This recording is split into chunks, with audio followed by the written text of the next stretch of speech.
On the night of the 31st of July 1977, a traffic officer in Brooklyn wrote a parking ticket. A cream-colored Ford Galaxie was standing too close to a fire hydrant on Bay 17th Street in a quiet residential neighbourhood called Bensonhurst. The officer wrote the summons, tucked it under the wiper, and moved on. It was one of a handful of tickets issued on that street that night, and among the tens of thousands issued across New York that summer, it was nothing at all. At that moment, the largest manhunt in the history of the New York Police Department was in its 12th month. 300 officers were assigned to it full-time. The city had put up the biggest reward in its history. Tens of thousands of tips had been logged, hundreds of suspects checked, psychics consulted, handwriting analyzed, patterns mapped. None of it had produced a name. The parking ticket had the name on it. Within 11 days, the man who owned that Ford Galaxie would be in custody, and the case that had terrorized a city of 7 million people would be over, not because of the profile or the task force or the reward, but because a car had been left next to a fire hydrant and somebody had done the most boring job in law enforcement correctly. This is the story of the son of Sam case, of the year New York was genuinely afraid, of the man who wrote letters to the police and the press while the city hunted him, and of how the whole thing was ended by a piece of paper that nobody involved considered important. And it is a story worth telling carefully because the popular version gets the emphasis wrong. It remembers the letters and the demon dog and the tabloid frenzy, and forgets that the actual solution came from a dog walker who almost didn't phone, and a filing system. One note before we start. 6 people were killed in this case, and 7 more were badly wounded, most of them young, most of them sitting in parked cars doing nothing more dangerous than talking. We are not going to walk through what was done to them. What matters here is the investigation, and the victims are not material for it. They are the reason it mattered.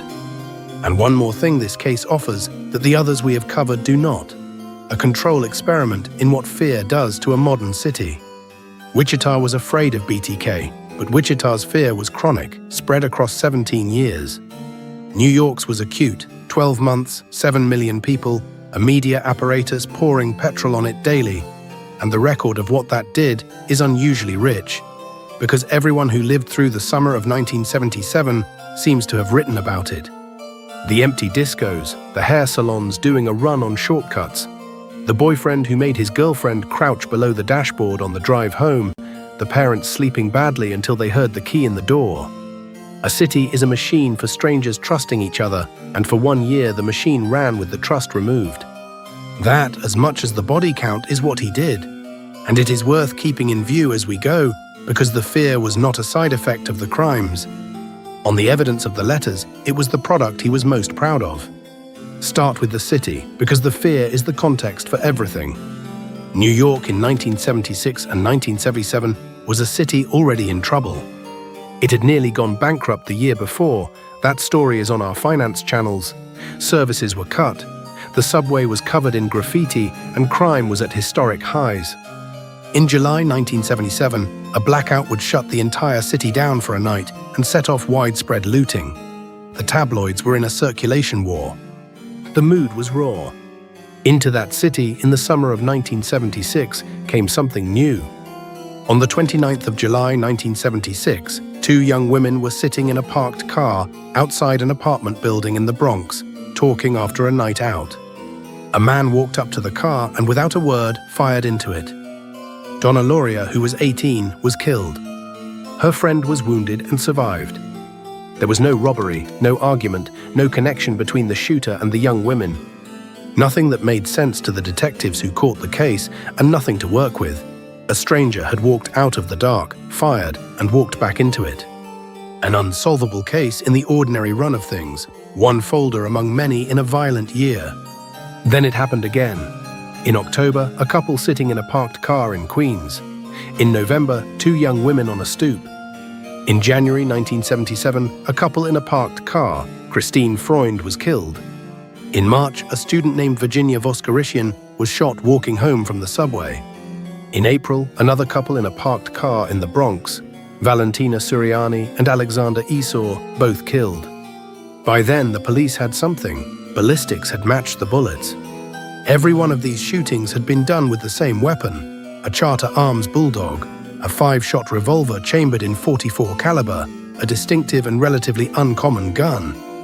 That match changed everything because it meant this was one person. The press named him the .44 caliber killer, and New York understood that somebody was hunting young people at random and that nobody knew who he was, what he looked like, or why. Now the pattern, because everyone, police and public alike, was trying to find the rule. He shot couples in parked cars mostly, late at night mostly, in the outer boroughs, Queens, the Bronx, Brooklyn, never Manhattan.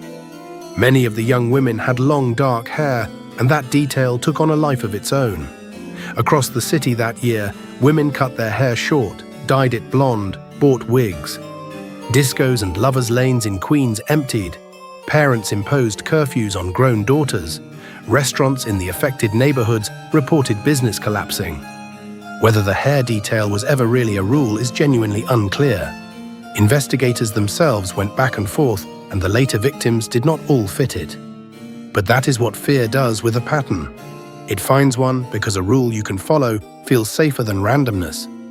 If he only shoots girls with long dark hair, then cutting your hair is a defense. The alternative, that there was no rule and no defense, was unbearable, so the city believed in the rule.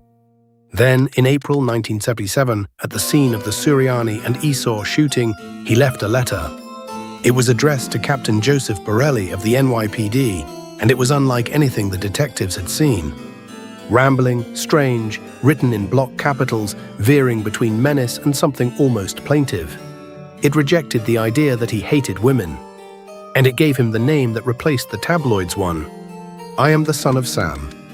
He said Sam was his father. Sam, the letter implied, was a being who commanded him. The letter promised he was not finished. A second letter followed at the end of May. This one not to the police but to Jimmy Breslin, the most famous newspaper columnist in New York, at the Daily News. It was literate in a broken way, taunting and theatrical, asking to be remembered, name-checking the victims, and promising more. Breslin and the Daily News published it, after consultation with the police, in the hope it would produce recognition. Somebody, somewhere, knowing the voice. The day it ran, the paper sold over 1 million copies. And here we have to be honest about something uncomfortable, because it is part of the machinery of the case. The killer and the press were now in a relationship, and both sides were feeding it. He wanted an audience. The letters were written to be published, and they worked. The tabloids wanted circulation, and fear sold papers in numbers nobody had seen before. The city's terror was being amplified by the same channel the police hoped would catch him. Nobody comes out of that clean, and it set a template, the named killer as media character, that the press has never entirely put down since. If you have watched our Zodiac episode, you will recognize the shape, the letters, the self-chosen name, the newspapers as a stage. The difference is that Zodiac was never caught. This man was, and not by anything in the letters. Because the letters, investigatively, were close to useless. They were examined exhaustively. Handwriting analysis, psycholinguistics, fingerprints. One partial print that led nowhere at the time. The profile they supported was broad, a loner, probably young, probably local, with paranoid or grandiose thinking. True and useless in the way we have seen before on this channel, a description of thousands of men. Meanwhile, the police response had grown into the largest operation the department had ever mounted. It was called Operation Omega, a task force that grew to some 300 officers, headed by Deputy Inspector Timothy Dowd, working out of Queens. They staked out lovers' lanes. They put officers in parked cars as decoys, night after night, all summer. They checked registered owners of Charter Arms bulldogs across the region, thousands of them. They logged and worked a flood of tips that reached into the tens of thousands, every one of which had to be assessed, because any one of them might be the phone call that named him.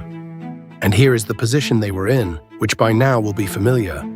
The evidence at every scene was bullets and nothing. The letters were theatre. The witnesses had seen a white male of average build, sometimes with dark hair, sometimes described quite differently, descriptions that fit half the young men in the city. The task force was enormous, diligent, and stuck. For the same structural reason the Unabomber task force and the Wichita task force were stuck. A random victim case generates no relationship to trace, and a description without a distinguishing feature is not a filter. It is worth slowing down on the shootings of 1977 because 2 of them broke the pattern, and the breaks mattered to the investigation in ways that are usually skipped. In March 1977, Virginia Voskerichian, a 19-year-old Barnard College student, was shot on a street in Forest Hills, Queens, walking home from the subway in the early evening. Not in a car, not part of a couple, not late at night. She was alone on foot at 7:30. The ballistics matched, so the case joined the series. But consider what that break did to the city's sense of the rule.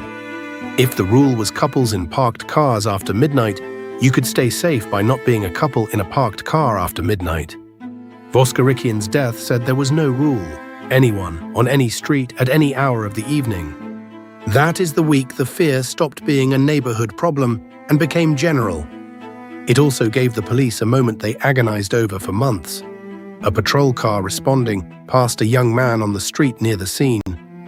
He said something to the officers. Accounts differ on exactly what, and was gone before the significance registered. Whether that man was the killer has never been established, but the task force believed it might have been, and every detective on Omega carried that near miss around for the rest of the year. The possibility that he had walked past them, spoken to them, and been let go. Then in June 1977, outside a disco called the Eliphas in Bayside, Queens, a young man and woman, Sal Lupo and Judy Placido, were shot in their car after leaving the club. Both survived. Judy Placido, remarkably, had been discussing the son of Sam case inside the disco minutes earlier.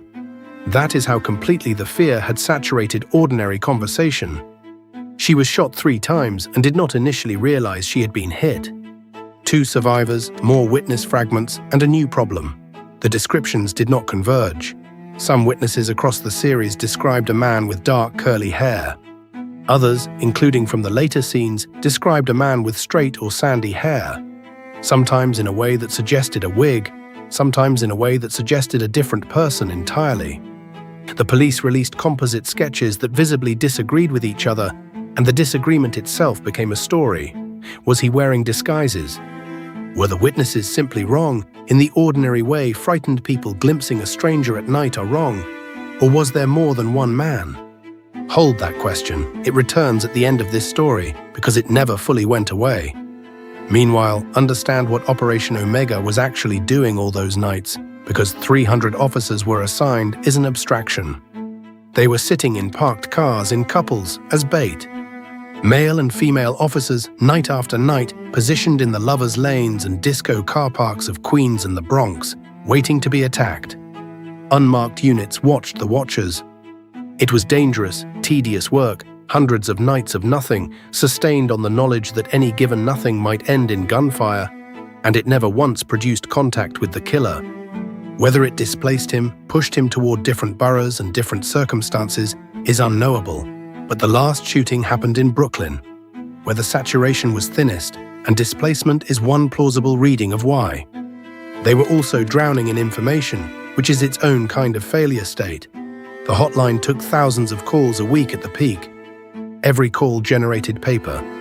Wives reported husbands, neighbors reported neighbors, the earnest and the malicious and the unwell all called, and every plausible tip had to be assessed by somebody, because the one call that mattered would look from the outside exactly like the thousands that did not. We have seen this before, Wichita, the Unabomber task force, and it bears repeating because it is so counterintuitive. Past a certain volume, more information makes an investigation slower, not faster. The signal does not rise with the noise, and they were checking gun records. The Bulldog revolver was the one genuinely narrow fact in the whole case, a specific uncommon weapon, and detectives traced registered owners by the thousand across the region.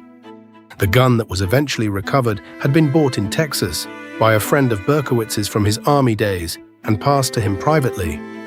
The one solid investigative thread in the case ran through a purchase in another state that no New York record could reach. That is not incompetence. It is what gun tracing in 1977 was, and the detail is worth knowing because it explains why the strongest lead produced nothing. Now the summer itself, because the shootings were happening inside a city that was coming apart on several fronts at once. The heat arrived early and stayed. On the 13th of July, lightning strikes cascaded the power grid into failure, and the city went dark for a night and a day. And unlike the famously gentle blackout of 1965, this one exploded. Thousands of stores were looted, whole blocks burned, and the sense that the authorities had lost control of the city hardened into something close to certainty. Into that atmosphere, the tabloids ran their countdown to the 29th of July, the anniversary of the first killing, which the Breslin letter had seemed to promise would be marked. The Post and the News were locked in the most cynical circulation war in the city's history, and this case was the ammunition. Rupert Murdoch had bought the Post that year, and its Son of Sam coverage, screaming front pages day after day, became a case study, still taught, in what fear does for circulation. The papers were not covering the panic. They were manufacturing it profitably, with the killer as an unpaid contributor whose letters were the best copy in town. The city, meanwhile, was approaching something close to panic. On the anniversary of the first shooting, the Breslin letter had promised more. And the tabloids counted down, quite literally, toward the 29th of July. Would he mark the anniversary? He missed it by 2 days. The 29th passed with the city holding its breath, decoy cars in every lover's lane in Queens, and nothing. Then, on the 31st, he went somewhere the operation was not. On the 31st of July 1977 in Bensonhurst, Brooklyn, a borough he had not struck in before, a young man and a young woman were sitting in a parked car near the waterfront on their first date. Stacy Moskowitz and Robert Violante, both 20, he shot them both. Stacy Moskowitz died. Robert Violante survived with catastrophic injuries, losing most of his sight. That is the last shooting, and we will leave it there, except for one thing. The choice of Brooklyn and of that street is why the case broke. Because this time, the geography betrayed him. The street where he parked, blocks from where he attacked, had a fire hydrant. Now the witness, because the ticket alone might never have surfaced. A woman named Cassilia Davis lived on the street where the Galaxie was parked.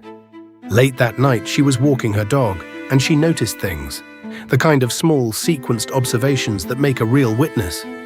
She saw police ticketing cars near the hydrant. Shortly afterwards, she passed a young man who looked at her in a way that unsettled her, walking with his arm held oddly, something dark in or near his hand. Minutes later, she heard what she took to be shots.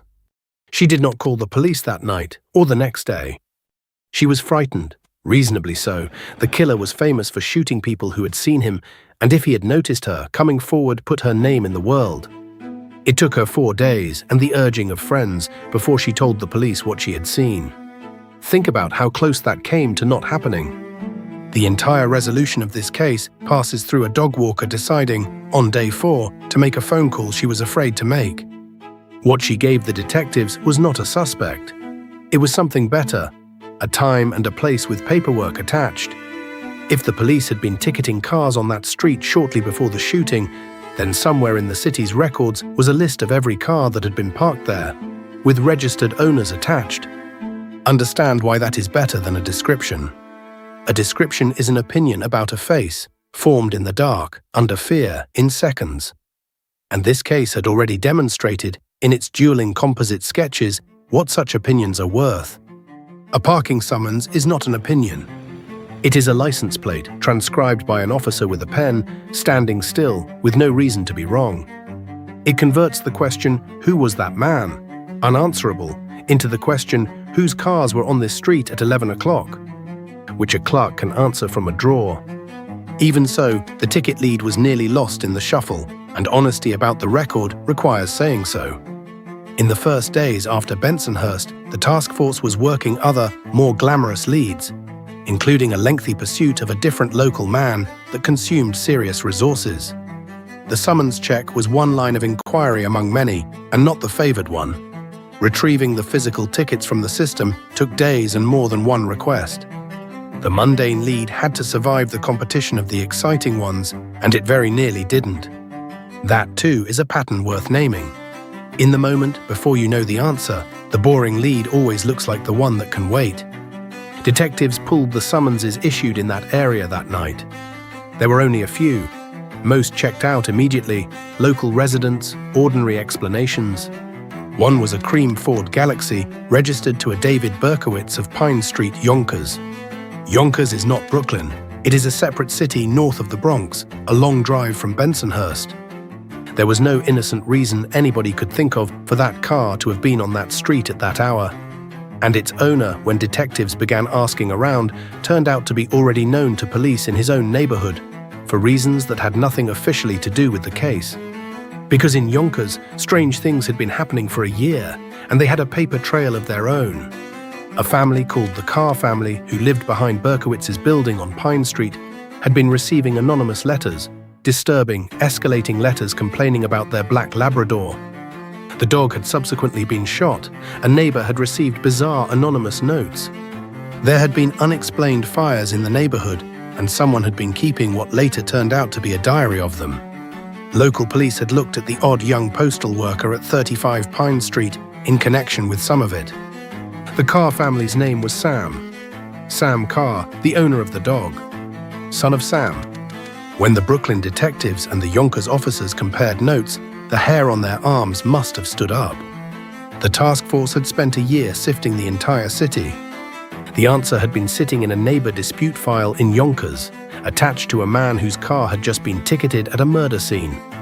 On the 10th of August 1977, detectives went to Pine Street and found the Galaxie parked outside. Through its window they could see a duffel bag with a rifle butt protruding and a letter in block capitals in the style they knew very well. They staked the car out and waited. When Berkowitz came out and got in, a detective put a gun to the window. And the account of what he said next has been told the same way by the officers ever since. He smiled and said, "You got me." He said it almost with relief. In the car was the .44 caliber Bulldog. The arrest itself deserves the fuller telling, because the ordinariness of it is the point. The detectives who went to Pine Street on the 10th of August were not certain they had their man. A ticketed car at a distance from a crime scene is a lead, not a case, and the plan for the evening was cautious. Locate the vehicle, assess, perhaps interview the owner as a possible witness. It was the sight of the rifle butt and the block capital letter through the car window that changed the operation from an inquiry into an arrest, because the letter, visible on the seat, was written in a hand that half the detectives in New York could recognize on sight by that summer. Even then they waited, hours watching the car while the machinery assembled, because the one thing nobody wanted was the correct suspect and a procedural error. When Berkowitz finally emerged carrying a paper bag and got into the Galaxie, Detective John Falotico came up on the window. The man inside turned and smiled at him. "You know me," the accounts have him saying in one version or another, and then, "I'm Sam. You got me." There was no resistance of any kind. The Bulldog was in the paper bag beside him. Inside his apartment, officers found walls covered in scrawled writing and material connecting him to the letters and the scenes. The apartment of the most hunted man in America was a small, squalid room in Yonkers with holes in the plaster and slogans on the walls, and the overwhelming impression the officers took from it was not menace. It was shabbiness. His confession that night ran for hours and was, by the account of everyone in the room, calm, detailed, and almost eager. He confessed to shootings the police asked about and corrected details they had wrong. Whatever else was uncertain in the years that followed, the men who sat across the table that night came away without doubt that he had been present at the scenes he described. David Berkowitz was 24 years old, a postal employee, a former army soldier adopted as a baby by a couple from the Bronx, described by neighbors and co-workers in the terms you will now find wearily familiar from this channel. Quiet, polite, kept to himself, no trouble. His biography, once assembled, was a study in accumulating isolation. His adoptive mother, to whom he was close, died when he was 14, and people who knew him marked that as the hinge. He served in the army, including a posting in Korea, and came back more solitary than he went. He located his birth mother in adulthood, a reunion that, by his own later account, unsettled rather than healed, because the story he had been told about his origins turned out not to be true. He worked sorting mail. He had no close friends, no relationships, and a growing file of strange behavior that only became legible as a pattern after the 10th of August. The anonymous letters, the fires, the shot dog. None of that explains anything, and we should be careful with it. Cities are full of isolated young men with sad histories who harm no one. The biography is not a mechanism. It is simply what was there when people finally looked. And the fact that nobody had looked is itself the recurring lesson of these cases. He was not hiding. He was unnoticed, which is different and easier and available to anyone whose life has arranged itself so that no one is paying attention. He confessed the same night at length and in detail, details that matched the scenes. And he told the detectives the story that became the case's myth, that Sam Carr's black Labrador was possessed by an ancient demon and that the dog had transmitted commands to kill. That story requires care, because what happened to it afterwards matters. At the time, it fed a legal question. Was this man insane? Psychiatrists disagreed. He was ultimately found competent to stand trial, and in May 1978, he pleaded guilty to all 6 murders and was sentenced to consecutive terms totaling more than 300 years. There was no trial, and therefore no full public testing of the evidence, a fact that left room for everything that came later. And then, in 1979, Berkowitz himself told psychiatrists that the demon dog story had been an invention, a fabrication he had constructed, he said, in the hope of an insanity defense. The most famous detail of the case, the one in every headline, was by its own author's account a lie told to the men questioning him. Take the caution from that. The theatrical detail, the demon, the letters, the name, was the part the world remembered, and it was the least reliable part of the record. The parking ticket was the truest thing in the case, and nobody put it in a headline. Now the part that is genuinely contested, because this case has one, and honesty requires setting it out, rather than pretending the record is tidy. Berkowitz pleaded guilty to all the shootings, and the physical evidence, the gun above all, supported it. The official position of the NYPD was and remains that he acted alone. But questions were raised almost immediately and never entirely settled.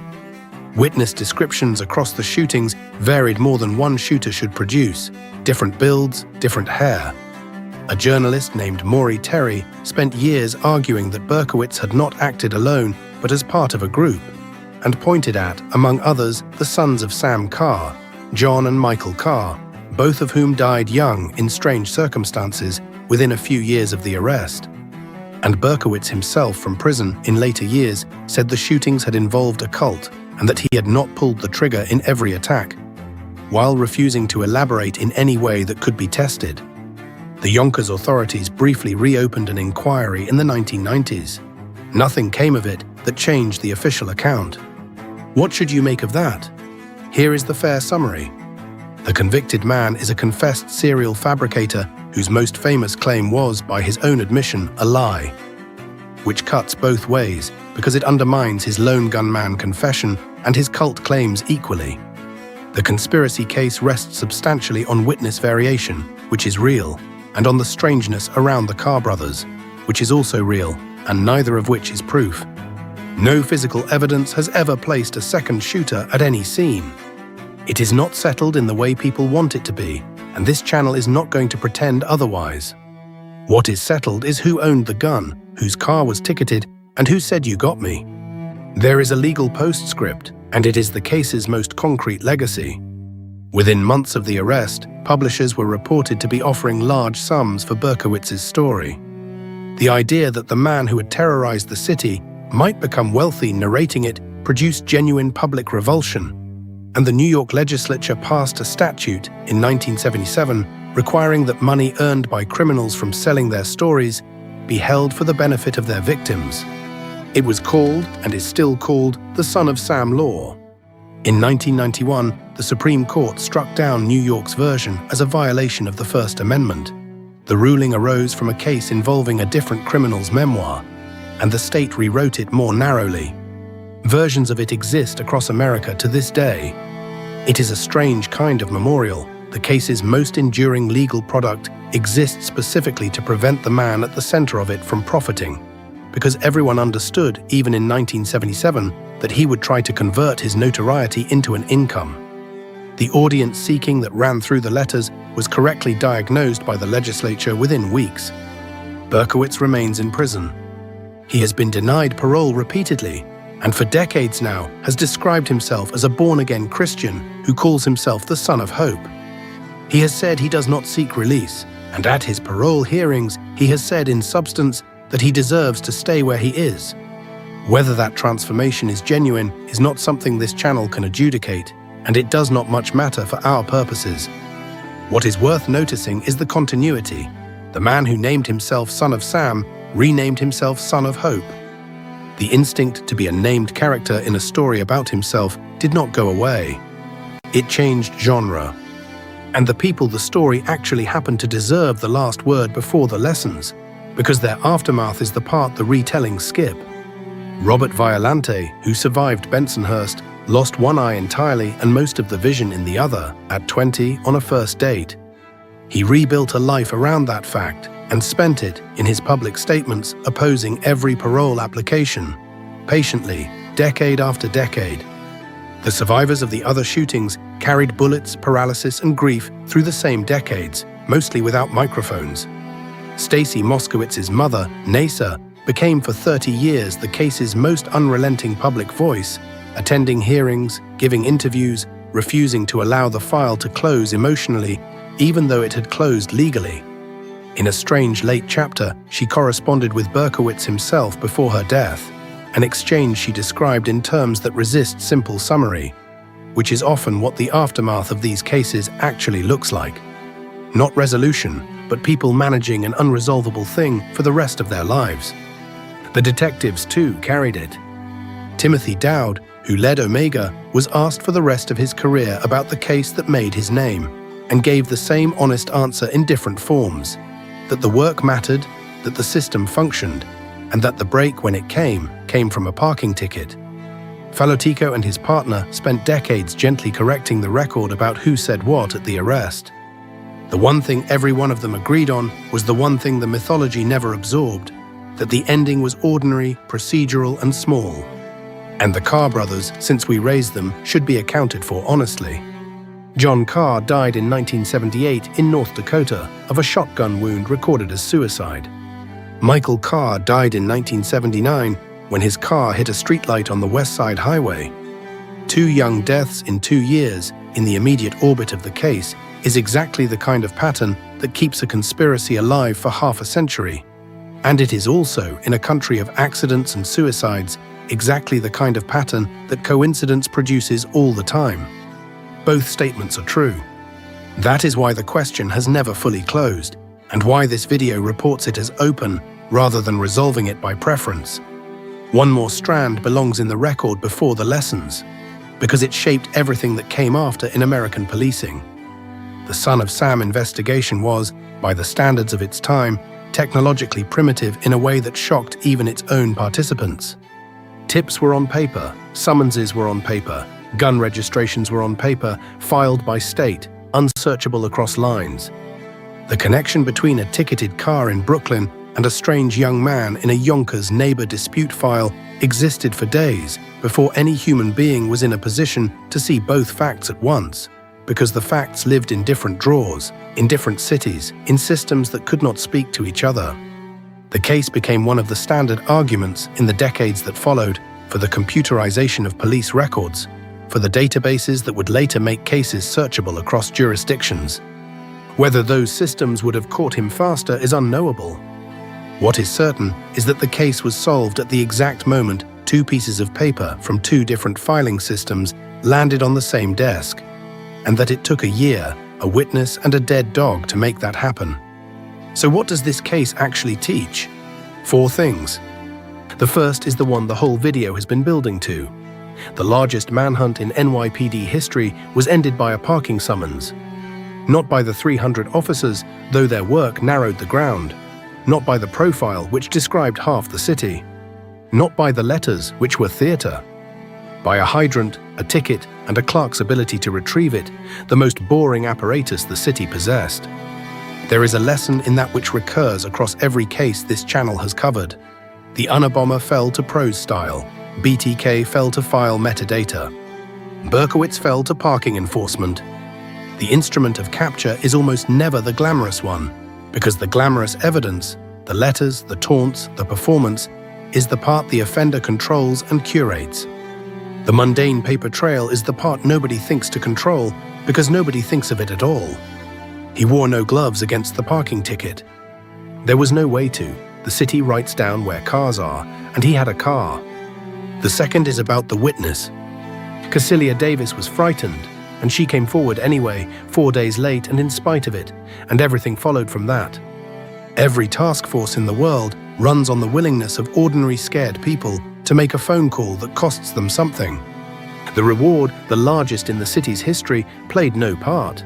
She did not come forward for money. She came forward because her friends told her it mattered and she believed them. The third is about the media machine. The son of Sam Summer built the modern template of the celebrity killer. The name, the letters, the front pages, the circulation war. And it is worth saying plainly that the audience was part of the crime. He wrote to be read, the city read, the papers sold 1 million copies on his words. The son of Sam Law exists because the legislature understood, correctly, that the notoriety itself was the thing he had been purchasing with other people's lives, and moved within weeks to make it worthless. That is the deepest continuity with the other cases we have covered. Zodiac wanted an audience. The Unabomber demanded publication. BTK could not stay silent. Berkowitz signed his work. The need to be known is the most reliable weakness in this kind of offender. It is what generates the letters and the names. And it is also precisely what the modern true crime industry, this channel included, has to handle with care, because attention was what he wanted, and attention is what retellings provide. It is why this video has spent its time on the ticket, the witness and the clerks, and not on him. And the fourth is the quietest. 6 people were killed and 7 maimed by a man whose entire mythology, demons, commands, a talking dog, was, on his own later account, invented. Strip the myth away, and what remains is unbearably ordinary. A resentful, isolated young man with a revolver, shooting strangers, mostly women, in parked cars. The mythology made him a monster, which made him interesting. The record makes him small, which is worse and true. The city was terrorized for a year by someone its own filing system had already recorded. It just took a hydrant, a dog walker, and 4 days of a frightened woman's courage for anyone to look. The letters are in evidence storage. The bulldog is in evidence storage. The parking ticket, the actual piece of paper that ended it, passed back into the administrative machinery it came from, uncelebrated, like the millions of others written that year. Which is, when you think about it, exactly right. It was never special.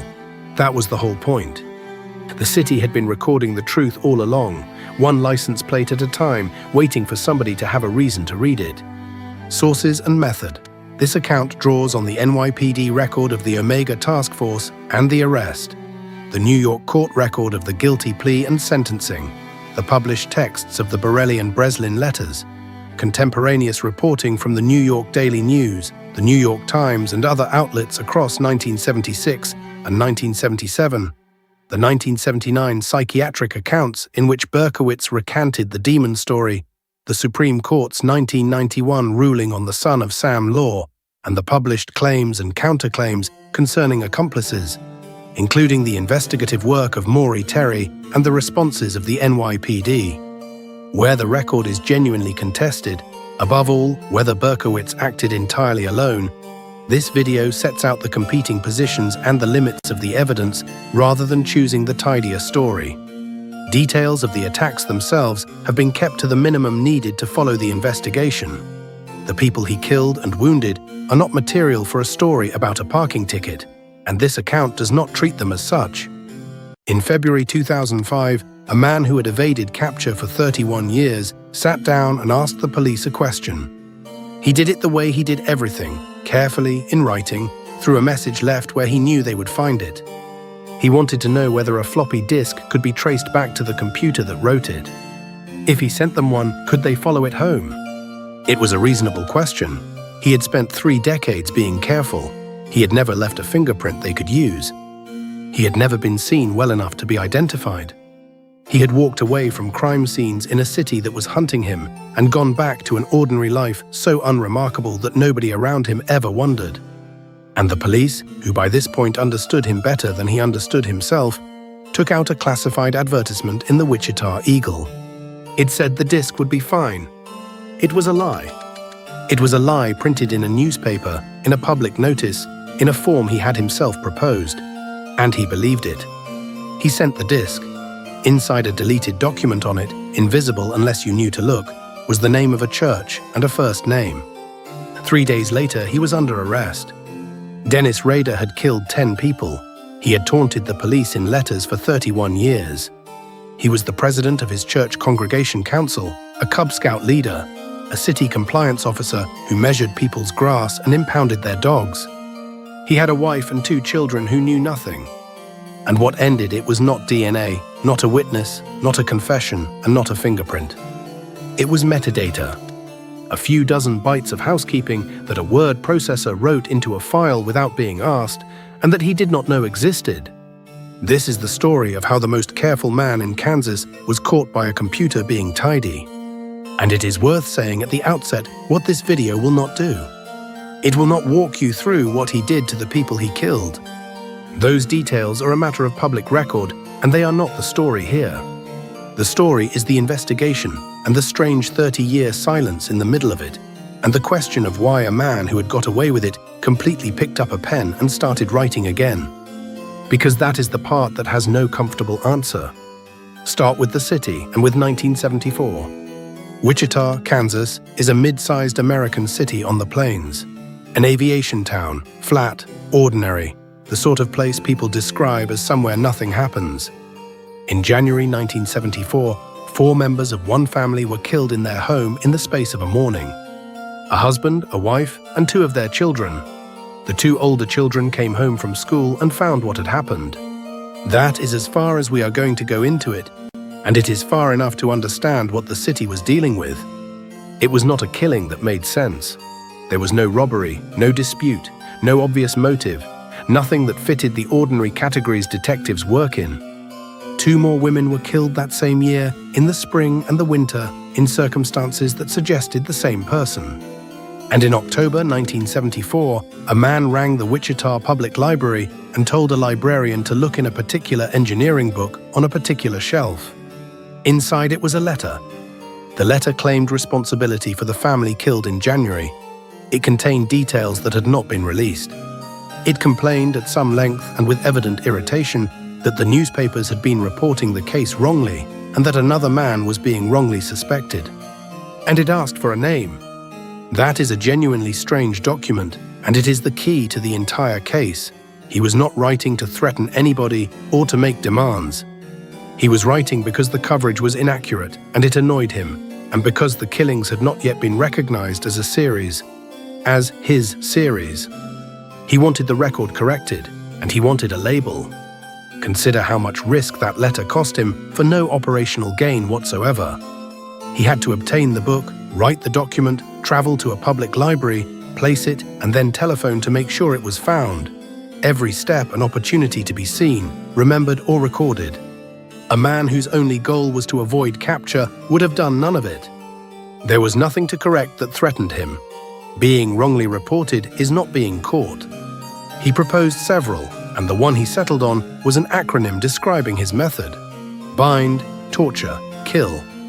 We are going to use it as little as possible in this video because he chose it, and because a name he selected for himself is a piece of self-promotion he is still receiving 30 years after the fact. But it is the name the case is known by, and pretending otherwise would be silly. Now hold on to the thing that letter reveals, because everything that follows turns on it. He was not caught in 1974. He was never close to being caught in 1974. He had, by any practical measure, got away with it. And it was not enough. Being unknown was intolerable to him. He needed the killings to be attributed, to be understood as a body of work with an author, even an anonymous one. That need is the only reason anybody ever learned his name. Through the later 1970s, the letters continued at intervals. Poems, a message sent to a television station, letters to newspapers. each one containing details that confirmed authenticity, each one written in a style that mixed bureaucratic formality with self-conscious drama. More people were killed in 1977, in 1985, in 1986, in 1991. 10 in total across 17 years, though the full count was only established afterwards. And in December 1977, he did something that tells you more about him than any letter. He killed a young woman in her home, and then he walked to a payphone and rang the police to report it himself. The call was short. He gave the address and told them they would find a homicide there, and hung up. That recording survived. It was played publicly for years afterwards in the hope that somebody would recognize the voice. Thousands of people heard it. Nobody who knew him ever placed it, which is its own small horror because plenty of people knew him. Think about what that call was for. He gained nothing operationally. Reporting it brought police to the scene faster than they would otherwise have come, which is straightforwardly against his interest. He did it so the killing would be found and attributed and counted. Left undiscovered for days, it was nothing. Reported, it entered the record that night. He had, in effect, filed a report on his own work. And that is exactly the shape of the man. A person for whom a thing that is not documented has not properly happened. The letters and poems continued in that vein. A poem about that same victim was sent to the Wichita Eagle. Another followed about a woman he had gone to kill in 1979 who simply never came home that evening. He had waited inside her house for hours, given up, and then, months later, wrote to her about it, so that she would know how close it had been. That last one deserves a moment because it is almost the purest expression of the whole pattern. Nothing happened. There was no crime to report and no body to find. And he still could not leave it alone because an event nobody knew about was, to him, a waste. He would rather be known and hunted than unknown and safe. Every single thing that eventually caught him follows from that one preference. And the investigation, meanwhile, was doing everything it could think of and getting nowhere. Understand the position they were in, because it is easy to be unfair about it from here. There was no DNA testing available for most of this period. The techniques that would eventually confirm his identity did not exist when the first killings happened, and were not routine for years afterwards. There was no national database of anything much. Records were paper, cross-referencing meant people reading files. The letters were examined for fingerprints and produced nothing usable. He was careful with them, and postal handling degrades what little there might be. Handwriting was avoided. He typed or printed in block capitals. They had psychological profiles, and those profiles were reasonable and largely correct. An organized, methodical individual, probably employed, probably with some connection to law enforcement or security or the military. Likely married and outwardly conventional. That last part was right, and it was the part nobody wanted to believe. But a profile that describes a conventional married man with a steady job in a city of 300,000 people is not a lead. It is a description of half the population. Thousands of tips were worked, suspects were investigated and eliminated. At one stage, the task force had a list of names running into the thousands. In the mid-1980s, a dedicated task force was formed to work nothing else. It was given a nickname, and it did what such units do. It built card indexes, it cross-referenced, it took blood samples and handwriting exemplars from men who fitted the profile, and it eliminated them one by one. Consider what fitting the profile meant in practice. Investigators went looking for men of roughly the right age, with some technical or security background, in a city where the largest employers built aircraft and the surrounding counties were full of ex-servicemen. Thousands qualified. They took samples from more than 1,000 men over the years. Everyone came back negative, which is not a failure. Each was a name correctly removed. But an elimination is only progress if the list is finite, and this list was, for practical purposes, the adult male population of a metropolitan area. There is a detail here that people find hard to accept, and it is worth stating plainly because hindsight makes fools of everyone. He was interviewed at no point. He was never a suspect. His name did not appear on the list. Not because the investigators were careless, but because nothing about him generated a reason to write it down. He had no criminal record of the relevant kind. He was married, employed, a homeowner, a churchgoer. He had no complaints against him beyond being unusually strict about municipal ordinances, which is not a category police search on. The profile said, "Look for an ordinary man," and the difficulty with that instruction is that it is not a search. It is a description of the haystack. And then, after 1991, it stopped. No more killings, no more letters, nothing. For 13 years, silence. Now, a 13-year gap is a problem of a particular kind for an investigation, and it is worth thinking about what it does to a case. The obvious explanations were all live. He had died. He had moved away. He was in prison for something unconnected. He had become too old or too ill. He had simply stopped, whatever that means. Investigators cannot distinguish between those from the outside. There is no evidence produced by absence. What a long silence actually does is dissolve the institutional case. Detectives retire, budgets go elsewhere. The dedicated task force becomes one detective with a box, and then a box in storage. Not through negligence, through the ordinary arithmetic of a police department with current crimes to solve. By the early 2000s, the case was cold in the fullest sense. It had not been forgotten in Wichita, where it never would be, but it was history rather than an active investigation. It is worth asking what he was doing in those years, because the answer complicates the idea that he had stopped. By his own later account, he had not stopped wanting to. He continued to select people, to watch them, to plan. The preparatory behavior that had always preceded the killings, and simply did not carry it through.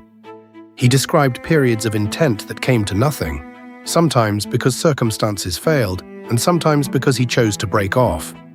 He also spent those years maintaining an archive. He kept material relating to what he had done, filed and stored, at home and in his workplace. He wrote about himself. The documentation habit never lapsed for a moment, only the killing did. Which means the 13-year silence was not remission, and it was not reform. It was a man continuing to be exactly what he was, in private, with the public component switched off. And that matters for how we read 2004. He did not relapse or snap. Nothing was reawakened because nothing had gone to sleep. A newspaper column simply reminded him that the audience existed, and the part of him that had never stopped writing picked up where it left off. And then, in 2004, something happened that nobody planned and nobody could have predicted. The Wichita Eagle ran a retrospective piece.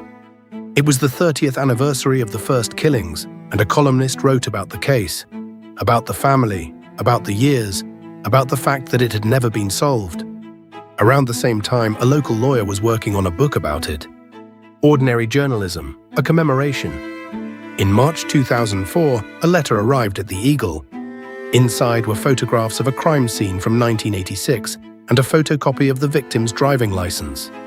It was a murder that had never been publicly connected to the series. He was back. Now stop and consider what that means, because it is the single most important fact in the case. He had stopped killing 13 years earlier. He was in no danger. The investigation had gone cold. He was in his late 50s, employed, married, a church officer, a man whose life had proceeded quietly to the point where he was utterly beyond suspicion. Nothing whatsoever compelled him to write that letter. There was no pressure, no threat, no provocation beyond a newspaper column marking an anniversary. What he could not tolerate was being finished. The book, the retrospective, the tone of it, the case was becoming history. Something concluded and studied rather than something ongoing with him at the center of it. So he re-entered the story to correct that impression, exactly as he had in 1974 when the coverage annoyed him. The same need, 30 years apart, produced the same behavior, and this time the world had computers in it. What followed over the next 11 months was, from the investigation's point of view, an extraordinary gift.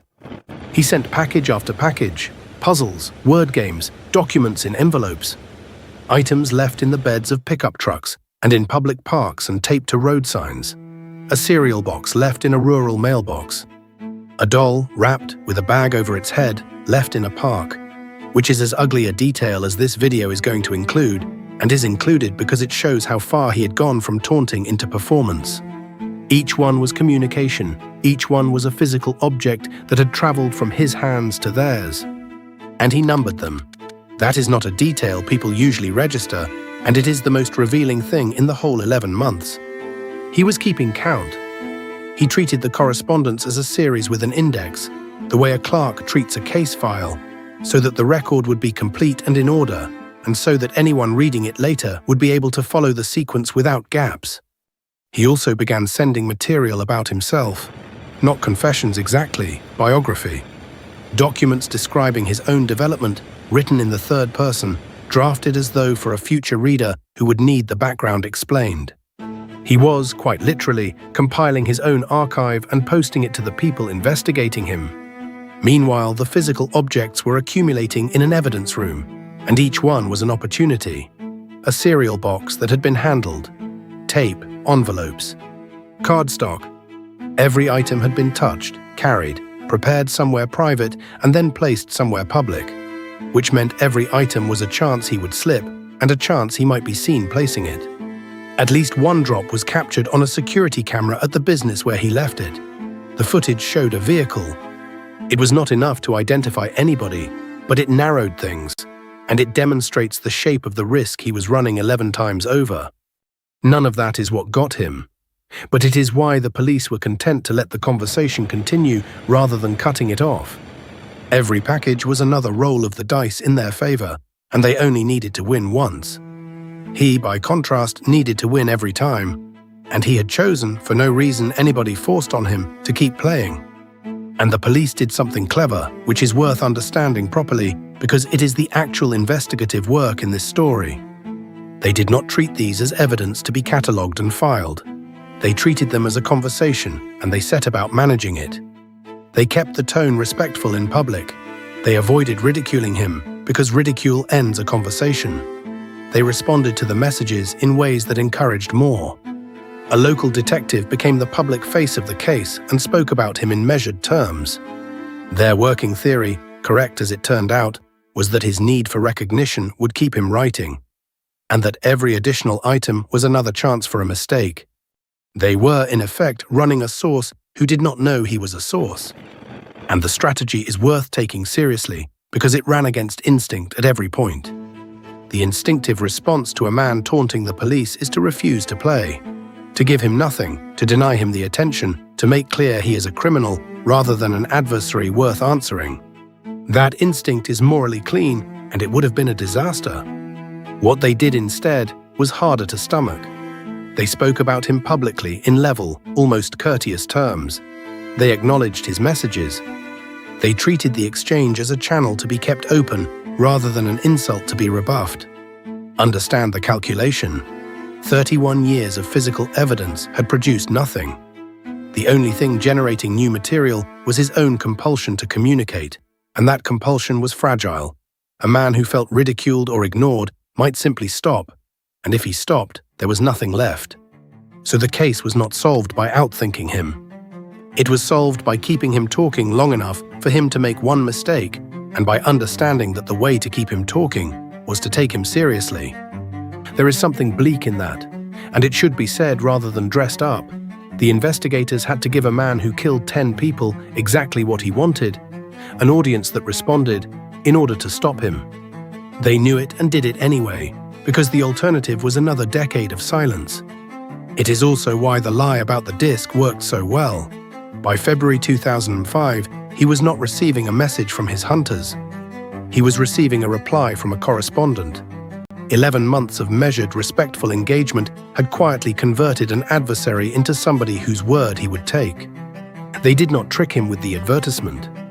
They spent the best part of a year earning the position from which a single sentence would be believed. Then, in January 2005, he asked his question. He wanted to know whether a floppy disk could be traced. He proposed the arrangement himself. He would send communications on disk rather than on paper if it was safe. And he specified how to answer. Run a classified advertisement in the Eagle. If it said a particular phrase, he would take that as confirmation. The police ran the ad. Pause on this because it is genuinely remarkable and it gets skipped over as a piece of trivia. He had spent 31 years trusting nobody. He had constructed a life of complete concealment. He had outlasted an entire generation of detectives. And then he asked the police, the people hunting him, the only people on Earth with an interest in his capture, for technical advice about his own operational security. And when they told him what he wanted to hear, in a newspaper, in public, he believed it. There is no way to explain that except as the same thing that produced the first letter in 1974. By 2005, he was not primarily hiding from them, he was corresponding with them.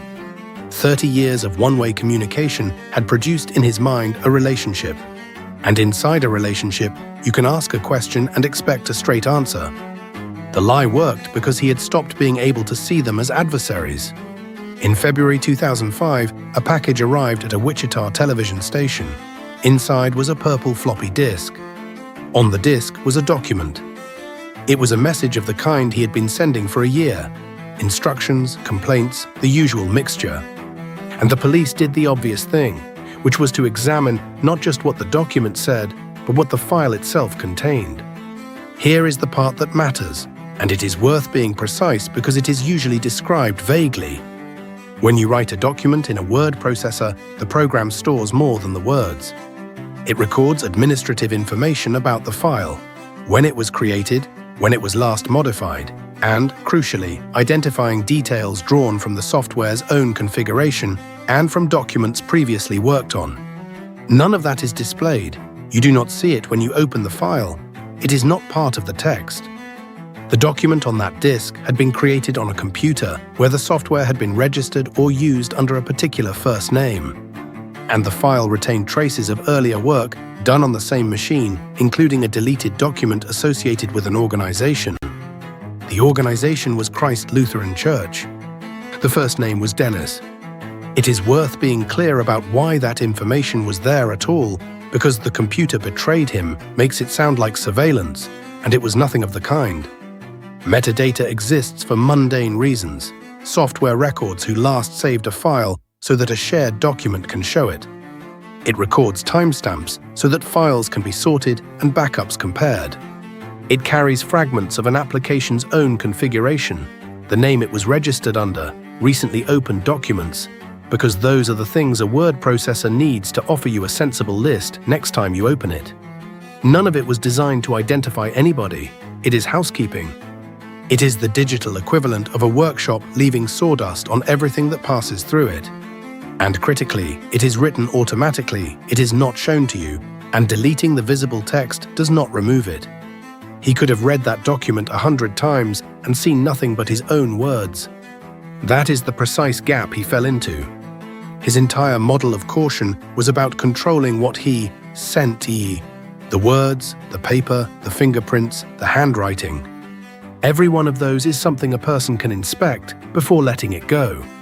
Metadata is the first thing in the history of his caution that he could not inspect. It traveled with the file invisibly, and it described the machine that made it. There is a version of this story where he was simply out of date, and that is true but too kind to the rest of us. He had used a computer for years. He was, by the standards of a man in his late 50s in 2005, reasonably capable with one. What he lacked was not skill, but a category. The idea that a file could contain anything he had not put there. You cannot be careful about a risk you do not know is a risk. That is not a failure of diligence. It is a failure of imagination, and it is the ordinary way careful people come unstuck. That is it. That is the whole break in the case. A church and a first name sitting in a part of a file that its author did not know was there. Investigators looked up the church. Its website listed the officers of the Congregation Council. The president was a man named Dennis Rader. Then they did the ordinary police work that turns a lead into an arrest. They looked at him, his employment, his address history, his movements. He had lived close to some of the sites. His work as a compliance officer had taken him into neighborhoods across the city, legitimately in a uniform, knocking on doors, a role that gave him reason to be almost anywhere and to be forgotten immediately. And they obtained a confirmation using a method that is worth explaining because it is often misunderstood.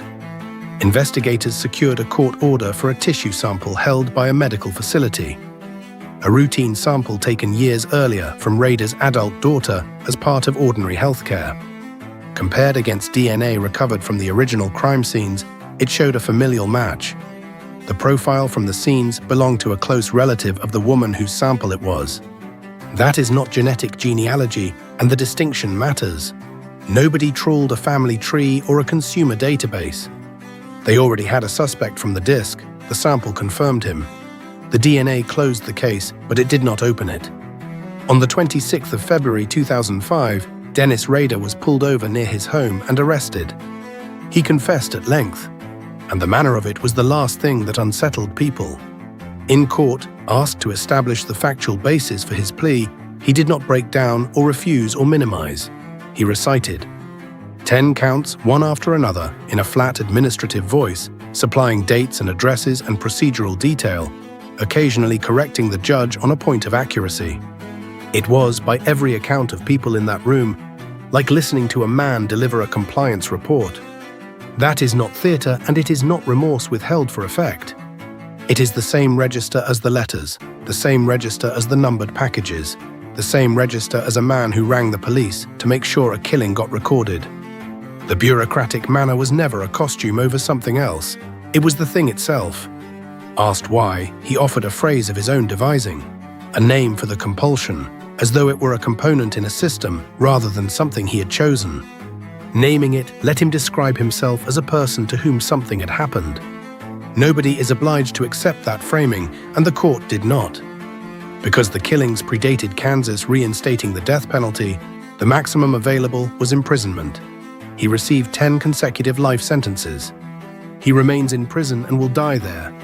And then there is the part that gets least attention and deserves more. His wife had been married to him for 34 years. His 2 children had grown up in that house. His congregation had elected him their council president. None of them had any idea, and all of them found out in public, at the same time as everybody else, because a name on a church website matched a name inside a computer file. His wife was granted an emergency divorce. The family's name was in every newspaper in the country within days. They had done nothing. They were, in the most literal sense, the last people he deceived, and the ones with the least warning and the fewest resources to absorb it. Any account of this case that treats them as background is telling it wrong. So what does this case actually show? Because there are 3 things here, and only one of them is about computers. The first is the one everybody takes away, and it is true as far as it goes. He was defeated by a technology he did not understand. He had built his caution in the 1970s, around the threats of the 1970s, fingerprints, handwriting, being seen. He updated his methods barely at all. When he moved from typewriters to a computer, he carried his old model of risk across, and that model had nothing in it about a file describing itself. Metadata is invisible, automatic, and written without asking. Every assumption he had about controlling what he sent was formed before such a thing existed. That is a real lesson, and it generalizes. The danger in any system is rarely the part you are watching. It is the part you do not know is running. And it is worth noticing how ordinary the failure was, because the temptation is to file it as a quirk of one strange man in 2005. Every one of us is now surrounded by processes that write things down without asking. Photographs record where they were taken. Documents record who made them. Devices keep logs. Nobody reads until somebody has a reason to. None of that is sinister, and almost all of it is useful. And almost none of it is visible at the moment you decide something is safe to send. He is an extreme case of a completely normal condition, a person whose sense of what he was revealing was formed by an older set of tools and who never updated it because nothing forced him to. The gap between what he thought he was sending and what he actually sent had been widening for years before it mattered. It only mattered once, but that is how these things work.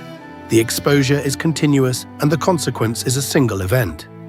But the second thing is more interesting, and it is about the 13 years. He stopped. For 13 years he did not kill and did not write, and in that period he was, functionally, safe. Had he simply continued being an unremarkable man in Wichita, the case would very likely never have been solved. The physical evidence was decades old, the investigation was cold, and nothing was moving. He was undone by a newspaper article marking an anniversary, not by anything the police did, and not by anything he was forced into. It is worth sitting with how narrow that is. Had nobody written about the 30th anniversary? Had the columnist chosen a different subject that week? Had the book never been started? There is no obvious mechanism by which this case gets solved. The DNA from the scenes existed, but DNA only identifies someone you can compare it against, and he was in no database and on no list. The letters had been examined to exhaustion. The task force was gone. He would have retired, drawn a pension, remained president of his church council, and died an old man in Kansas with 10 killings unattributed. That is not a comfortable thing to conclude about an investigation that eventually succeeded. But it is what the record shows, and pretending otherwise would credit the police with a break they did not get, and he handed them. What he could not bear was to be concluded. Being unknown, he had endured for 3 decades. Being finished, he could not, because it meant the thing he had made was over and belonged to historians. So he wrote, and having written once, he could not stop, and 11 months later he asked his hunters for advice and took it. The whole case turns on that need, and it is the same need that produced the library letter in 1974. He was, from the very beginning, someone who required an audience, and an audience is the one thing you cannot have anonymously. The third thing is about how he lived, and it is the part that unsettles people most. He was a compliance officer. He inspected properties, enforced ordinances about grass length and animals, and had a reputation for being officious about it. He was president of his church council. He had been a Cub Scout leader. He had served in the Air Force. He was married for more than 3 decades. Nobody suspected him. Not his wife, not his children, not his colleagues, not his congregation. There is a comfortable way to tell that, which is to say he wore a mask.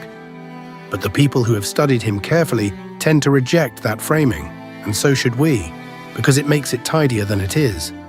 The officiousness was not a disguise adopted to blend in.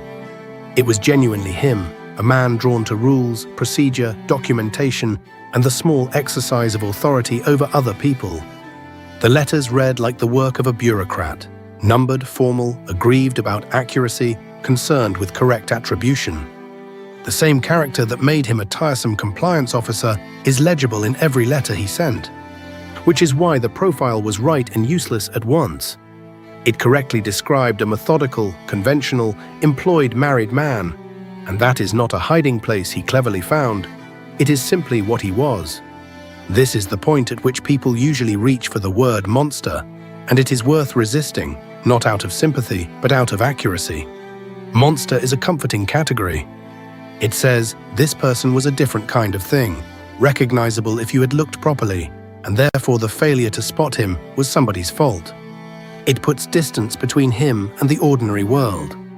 But the record does not support it. 34 years of marriage, 2 children raised, decades of steady employment. A congregation that elected him to office and a scout pack that trusted him with their sons. He was not hiding among normal people. By every external measure, he was one, and he was one on the same days he was not. The uncomfortable finding is that those 2 things ran in parallel for 31 years, without either interfering with the other. There was no breakdown, no visible strain, no moment where the mask slipped and somebody wondered. That is what the case actually demonstrates, and it is why it still disturbs people 2 decades on. Not that a monster walked among them undetected, but that no detection was possible because there was nothing on the outside to detect. The only thing that ever gave him away was the one part of him that insisted on being seen. There is a final detail, and it belongs at the end because it is the whole case in one image. He asked whether it was safe. He was told yes in a newspaper advertisement by the people hunting him. A man who had trusted no one for 31 years chose at the very end to trust the only party in the world guaranteed to lie to him, because after 3 decades of writing letters into silence, being answered at all mattered more to him than being careful. He got his answer. He sent the disc. And the file, without being asked and without him ever knowing, had already written his name inside itself. There is one last thing worth holding on to, and it is not about him. The people he killed were not characters in his story, however hard he worked to make them so. They had names, families, jobs, and futures, and the reason we know his name at all is that a great many people refused to let theirs be forgotten. Detectives who kept the files journalists who marked the anniversary, families who would not let it be closed quietly. He came back in 2004 because a newspaper column reminded him that people were still paying attention. He assumed that attention was for him. It was not. It was for them. And it is the only reason he was ever caught. Sources and method. This account draws on the Kansas court record of the prosecution and the guilty plea, the affidavit supporting the arrest, contemporaneous reporting from the Wichita Eagle and national outlets across 2004 and 2005, and published accounts by investigators involved in the communication strategy of the final year. Where a popular version of the story is imprecise, this video says so, in particular the frequent claim that the case was solved by genetic genealogy. It was not. The identification came from file metadata on a floppy disk. A familial DNA comparison, obtained by court order from an existing medical sample, confirmed a suspect the disk had already produced. Details of the killings themselves have been deliberately kept to the minimum needed to follow the investigation.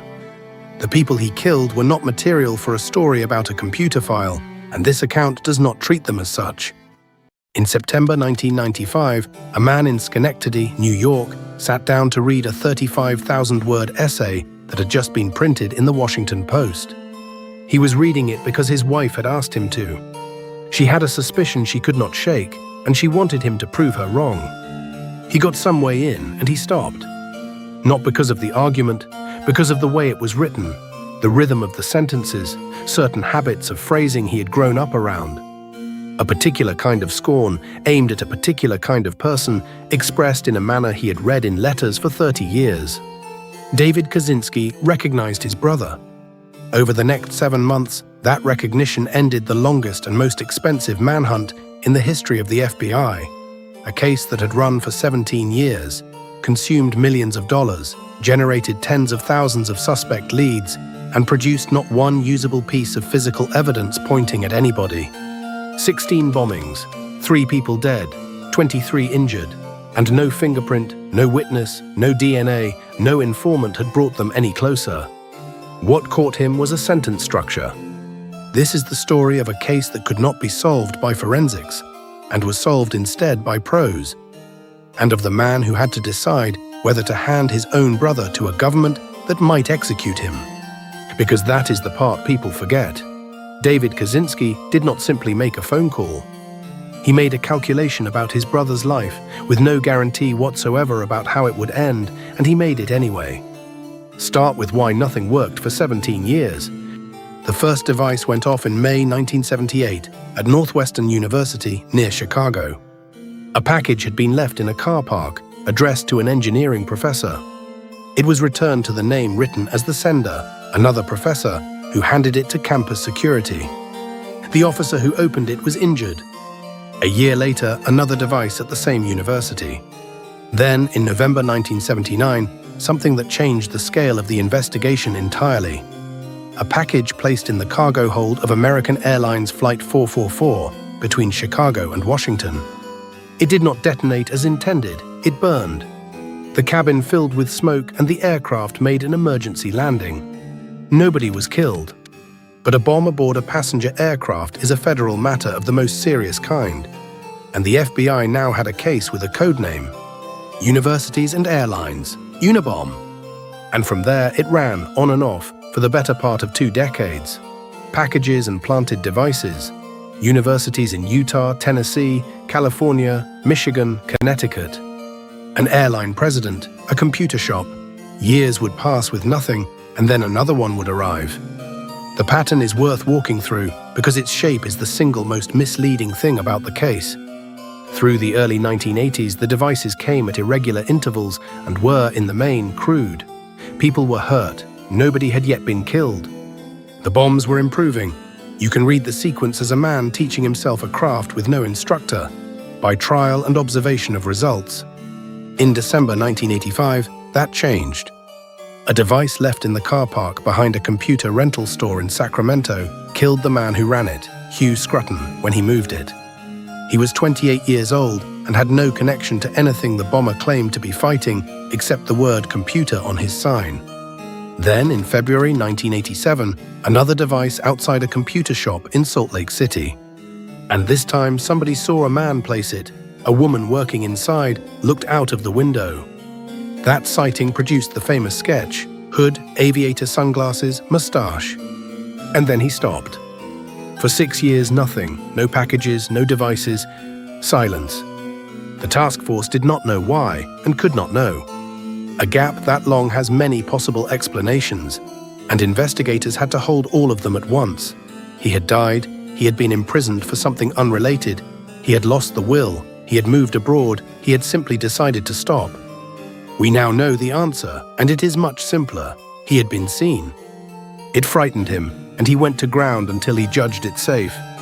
That 6-year silence did enormous damage to the investigation, and not in the obvious way. The obvious cost is the lost momentum. The real cost was institutional. A case with no activity is a case that loses people, budget and priority. And by the early 1990s, Unabomber had been running for well over a decade with nothing to show and nothing happening. Then in June 1993, he came back, and came back far more capably than before. 2 packages, 2 days apart. One to a geneticist at the University of California, San Francisco. One to a computer scientist at Yale. Both men opened them. Both were very seriously injured. Both survived. The escalation was clear, the technical quality had jumped, and it was now obvious that the 6 years had not been idleness. They had been practice. The FBI responded with the largest publicity effort it had yet mounted on a domestic case, a reward of $1 million and a dedicated national hotline. And then, in December 1994, an advertising executive named Thomas Mosser was killed by a package delivered to his home in New Jersey. In April 1995, Gilbert Murray, a timber industry lobbyist, was killed by a package at his office in Sacramento. 3 dead, 23 injured, 17 years. We are not going to dwell on the injuries. What matters for this story is the investigative problem, and the investigative problem was extraordinary. Consider what the FBI normally works with. Fingerprints. There were none. He wore gloves and he sanded and treated components. Manufacturing traces. There were none because he did not buy components. He made them.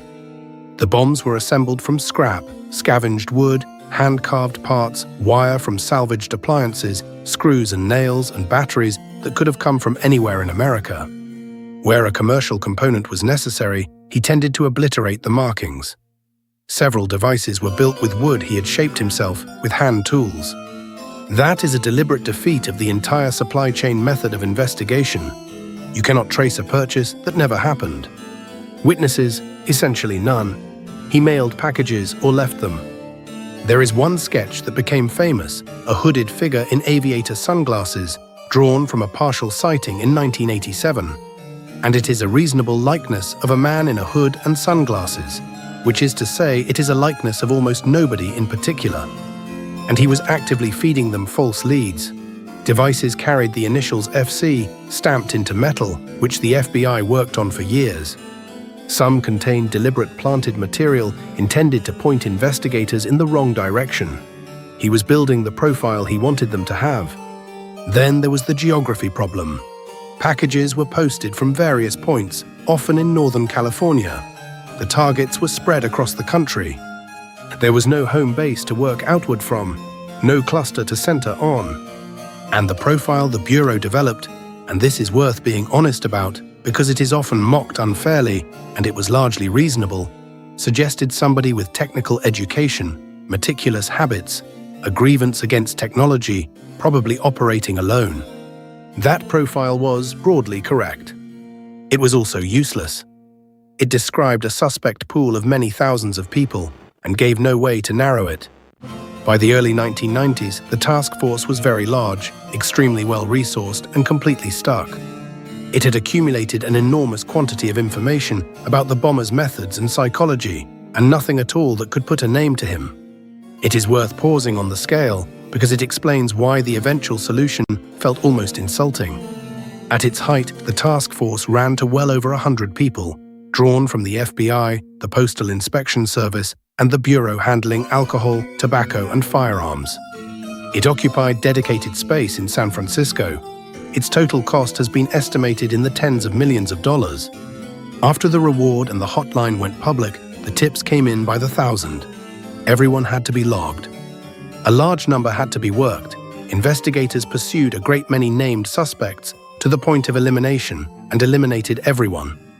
And every one of those thousands of leads had the same structure. Somebody's neighbor, colleague, or estranged relative seemed odd, disliked technology, and kept to themselves. Which was, as it happens, an accurate description of the man they wanted, and also of a very large number of entirely innocent people. That is the trap the investigation was in. Their profile was correct, and it could not discriminate.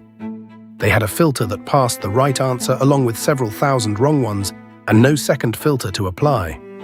They needed something that would separate one specific man from everybody else who looked like him. Physical evidence was never going to provide it, because there wasn't any. Now the man they were looking for. Theodore Kaczynski was by any measure exceptionally intelligent.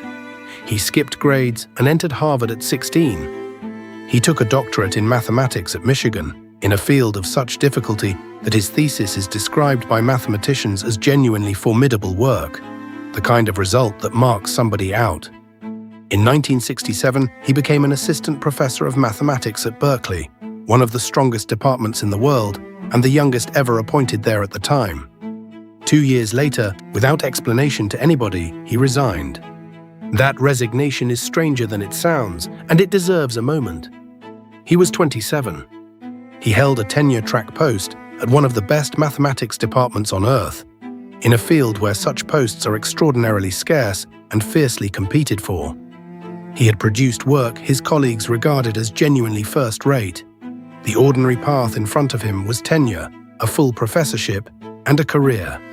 Accounts from the department describe a man who was an uncomfortable and ineffective teacher, quiet to the point of inaudibility, uneasy with students, apparently indifferent to the social machinery of academic life. But that describes a great many mathematicians who nonetheless stay. He gave no reason. He simply handed in his resignation, and when the department head pressed him, he would not explain. He left and never returned to academic work of any kind. Whatever happened, it happened privately, and it was final. Within 2 years, he had left ordinary society altogether. He drifted for a while, and then, in 1971, he and his brother bought a small piece of land outside Lincoln, Montana. Ted built a cabin on it, roughly 10 feet by 12, no electricity, no running water, no telephone. He lived there for the next 25 years. He read, he kept journals, eventually running to tens of thousands of pages, some of it written in a cipher he had devised himself. He grew and hunted some of his own food and took occasional casual work. He rode a bicycle into town for supplies. He borrowed books from the local library. People in Lincoln knew him as a quiet, unkempt, solitary man who kept to himself, which describes a certain number of people in rural Montana and is not a crime. There is a great deal of argument about what happened to him, and it is worth setting out honestly rather than picking a satisfying answer. One strand concerns his time at Harvard, where as an undergraduate he took part in a long-running psychological study conducted by Henry Murray. The study involved subjects writing out their personal beliefs and then being subjected to hostile, deliberately stressful interrogation about them while being filmed. Kaczynski participated over roughly 3 years. Some people treat this as a straightforward explanation. It is not. He was already extremely isolated before he arrived. He was a 16-year-old among older students, and a great many participants in that study did not go on to anything remotely like this. What can be said is that it was an unpleasant experience conducted on a very young and already isolated person, and that he referred to it afterwards with hostility. The other strand is psychiatric. A court-appointed psychiatrist later diagnosed him with paranoid schizophrenia. Other clinicians have disputed the diagnosis, and Kaczynski himself rejected it absolutely, to the point of refusing to let his lawyers use it in his defense, which we will come back to, because it turns out to matter enormously. What is not in dispute is that over those Montana years, he developed a fully worked-out position. That industrial technological society was inherently destructive of human freedom, that it could not be reformed, and that it therefore had to be brought down. And he concluded that writing about it was insufficient, that nobody would read an argument from an unknown man in a cabin. That last conclusion is the hinge of the entire case, and he was right about it in the worst possible way. Because in 1995, he found a way to make people read it, and it destroyed him. In April 1995, he wrote to the New York Times with an offer. He had a manuscript, 35,000 words, titled Industrial Society and Its Future. If a major newspaper would publish it in full, he would, in his words, desist from terrorism. This put the United States government in a genuinely difficult position, and the internal argument was real. The case against publishing was obvious and strong. It is capitulation to a man who has killed 3 people. It rewards violence with a national platform. It invites imitation. Every aggrieved person with a grievance and a grudge now knows the price of a front page. And there was no reason at all to believe he would keep his word. The case 4 was narrower, and it was investigative rather than moral. Nothing else had worked in 17 years. This was the largest sample of the man's own words anybody would ever get. Somebody, somewhere, might recognize it. Attorney General Janet Reno and FBI Director Louis Freeh came down in favor of publication, specifically on those grounds, not as a concession, but as a lead generation exercise of last resort. On the 19th of September 1995, the Washington Post printed the entire text as a supplement, with the New York Times sharing the cost. Now that decision has been argued about ever since, and it deserves to be. It was a hostage negotiation conducted in public with the country's most serious newspapers as the instrument. It is not obviously right, but consider what it actually did. For 17 years, the FBI had been trying to identify a man from his physical products, objects deliberately designed to carry no identifying information. And in one morning, they published the one thing he had made that he could not strip of identifying information. You can sand a fingerprint off a piece of wood. You cannot sand your own voice out of 35,000 words of argument. And it is worth being clear about what the document actually was, because manifesto suggests something ranting, and it was not. It opens by stating flatly that the Industrial Revolution and what followed from it have been a disaster for the human race. From there, it proceeds as a long, orderly, numbered argument that technological society necessarily strips people of meaningful control over their own lives, that the political freedoms it offers are consolations rather than remedies, that it cannot be reformed piecemeal because each part depends on the rest, and that it must therefore be brought down with the collapse accepted as the price. It is coldly written. It anticipates objections and answers them in order. It is contemptuous in a very specific and repeated way about a particular type of educated, liberal-minded professional, a target it returns to again and again with a distinctive sneer. That last quality mattered more than any of the arguments. Ideas can be shared by thousands of people. Contempt has a fingerprint, who you despise, and the exact register in which you say so. You could have handed that essay to 100,000 readers who agreed with every word of it, and none would have recognized the author. David Kaczynski recognized it in a few pages because he was not reading the argument. He was hearing a voice he had known since childhood. Which brings us to Schenectady. David Kaczynski was Ted's younger brother by 7 years. He worked with troubled young people. He had, for years, tried to maintain some contact with a brother who was progressively cutting off every relationship he had, including, eventually, that one. Ted had written him letters full of anger. He had rejected their mother. He had told David he wanted no further contact. David's wife, Linda Patrick, was a professor of philosophy. She had never met Ted, but she had heard enough about him, over enough years, that when the coverage of the Unabomber's demands began, she raised a possibility with her husband that he found offensive. He dismissed it. Of course he did. It is a monstrous thing to think about a member of your own family. But when the text was published, she asked him to read it, simply to read it and settle the question. And he could not settle it. He read a body of argument he had heard before, in letters over decades. The same objections to technology, the same contempt for the same categories of person, the same insistence on a particular kind of reasoning. There was a specific thing, too, and it has become the most quoted detail of the whole case. The manifesto used the phrase, "You can't eat your cake and have it too." The older and, if you think about it, more logical form of the expression, since eating it is what stops you having it. Almost everybody says it the other way round. Ted had used the inverted form in his letters. That is one line. It is not proof, and David knew it was not proof, but it sat on top of everything else. Now hold on to what this man was actually facing. He was not sure. That is the crucial fact. He had a suspicion built on style and instinct about a brother he loved whom he believed to be seriously mentally ill. If he was wrong, he would have handed his brother to the FBI as the most wanted man in America and destroyed what remained of the relationship and of his brother's life for nothing. If he was right and he said nothing, the next person to open a package would die because he had chosen his family over their life. And if he was right and he did speak, the United States would very probably seek to execute his brother. 3 murders, an interstate bombing campaign, an aircraft. There is no version of that case where the death penalty is not on the table. He was choosing, without certainty, between his brother's life and a stranger's. And he had no way to lower the stakes by waiting. That is the cruelty of the position. Waiting would not produce better evidence because there was no more evidence to be had. He had already read everything he was ever going to read. Waiting would only mean that if he was right, the interval belonged to whoever opened the next package.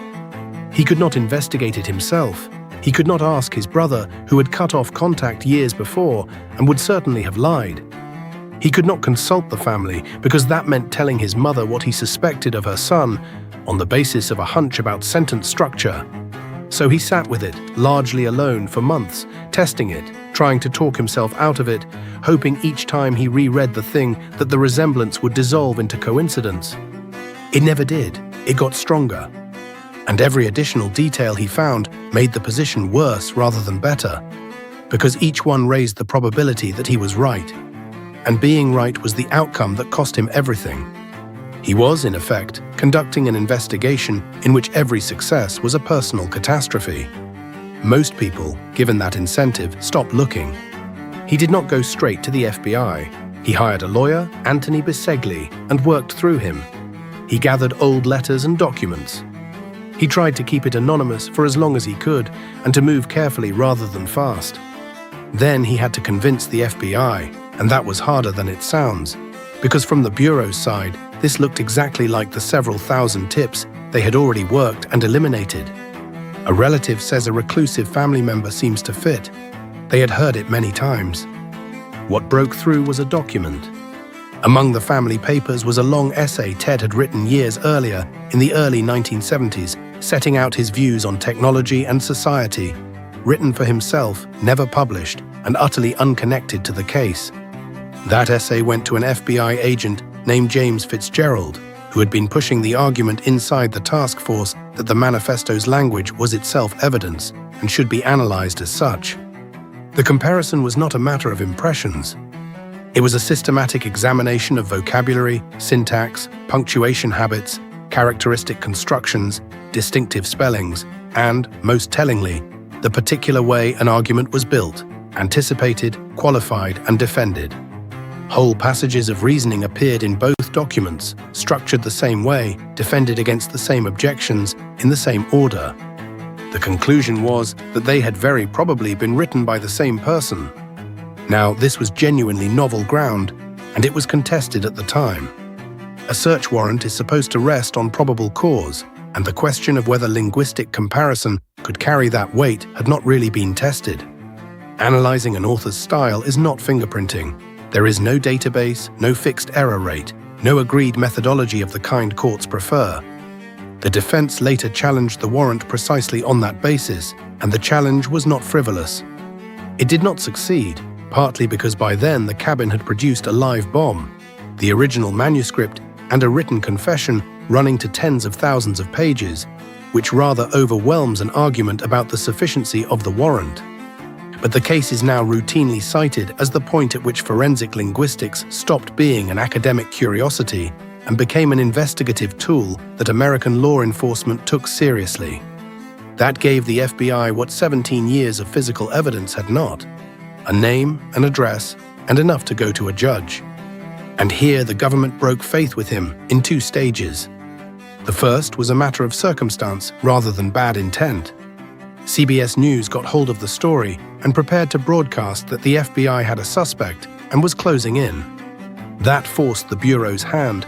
A man in an isolated cabin who hears on the radio that agents are coming for him is a man with a live bomb and nothing to lose. The arrest had to be brought forward before the surveillance, and the case were fully where investigators wanted them. The second was worse, and it was the thing David had specifically been assured would not happen. Within days of the arrest, his identity as the source leaked to the press. He had come forward through a lawyer, anonymously, on the explicit understanding that his role would be protected. He had a wife, a job, a life and a family that included a mother who was about to learn that one of her sons had turned in the other. Instead, he was named publicly, immediately, as the brother who had informed. His mother learned what was happening in circumstances nobody would have chosen. The private, agonized decision he had spent 7 months making became a national story with his name attached to it inside a week. He has spoken about that since with notable restraint. But it is a straightforward fact that the man who solved the case was given an assurance and did not get it. On the 3rd of April 1996, agents approached the cabin outside Lincoln, Montana, and arrested Theodore Kaczynski. What they found inside settled it beyond argument. A device, fully assembled and ready to be sent. Components and chemicals. Tools consistent with the bombs. The original typed manuscript of the manifesto. And the journal's tens of thousands of pages, including detailed accounts of the attacks, written in his own hand and partly in his own cipher, which was broken. The man who had spent 18 years ensuring that no physical object could be traced to him had kept a complete written record of everything he had done in his own house. And the cabin itself is worth describing because it is the physical form of the whole argument. 10 feet by 12, one room, a bunk, a stove, a workbench, shelves. Tools, many of them hand tools, and the raw materials of the devices stored in labeled containers. Chemicals, wire, wood he had shaped himself. And books, a great many books, borrowed, bought second-hand, kept. The journals were the extraordinary part. Tens of thousands of pages accumulated over a quarter of a century in which he recorded his reasoning, his reading, his experiments, his intentions, and his results. Where he wanted secrecy, he used a numerical cipher of his own construction, which was broken. The whole structure was later removed intact and taken away as evidence, and it has been publicly exhibited since. A 10 by 12 wooden box containing everything one man needed in order to spend 25 years thinking himself into a position where killing strangers seemed like an argument. It is also worth saying what became of the people he attacked, because true crime has a bad habit of losing them. David Galernta, the Yale computer scientist injured in 1993, survived with permanent damage to his hand, his eye, and his hearing. He went on writing and working. He later received a letter from Kaczynski from prison, and his response was public and unsparing. He had no interest in dialogue, and he refused to treat the man as a thinker to be engaged with, rather than someone who had tried to kill him by post. That is a useful corrective to a certain way of discussing this case. The manifesto is studied in universities. The people it was written in the blood of are not a footnote to it. That is the part that is hardest to explain, and it is of a piece with the manifesto. He wanted to be read. It was the whole point. He had constructed a life around the conviction that his argument mattered more than anything else, and a man who believes that cannot bring himself to destroy the record of it. Then came the trial, and the second impossible decision, this time his brother's. David had gone to the authorities having sought, through his lawyer, some indication that the death penalty would not be pursued. He did not get a guarantee because no such guarantee was available. And the government did initially move to seek execution. Meanwhile, Ted's own defense team wanted to argue that he was mentally ill. It was, on the evidence, their strongest available argument, and very possibly the only thing that would keep him alive. He refused, absolutely and repeatedly. To permit that defense would be to concede that his ideas were symptoms, that the work of his adult life was a disease rather than an argument. He would rather be executed as a rational man than spared as a mad one. He attempted to dismiss his lawyers. He asked to represent himself. The court refused. In January 1998, he pleaded guilty to all charges and accepted life imprisonment without the possibility of release, avoiding a trial and avoiding the death penalty.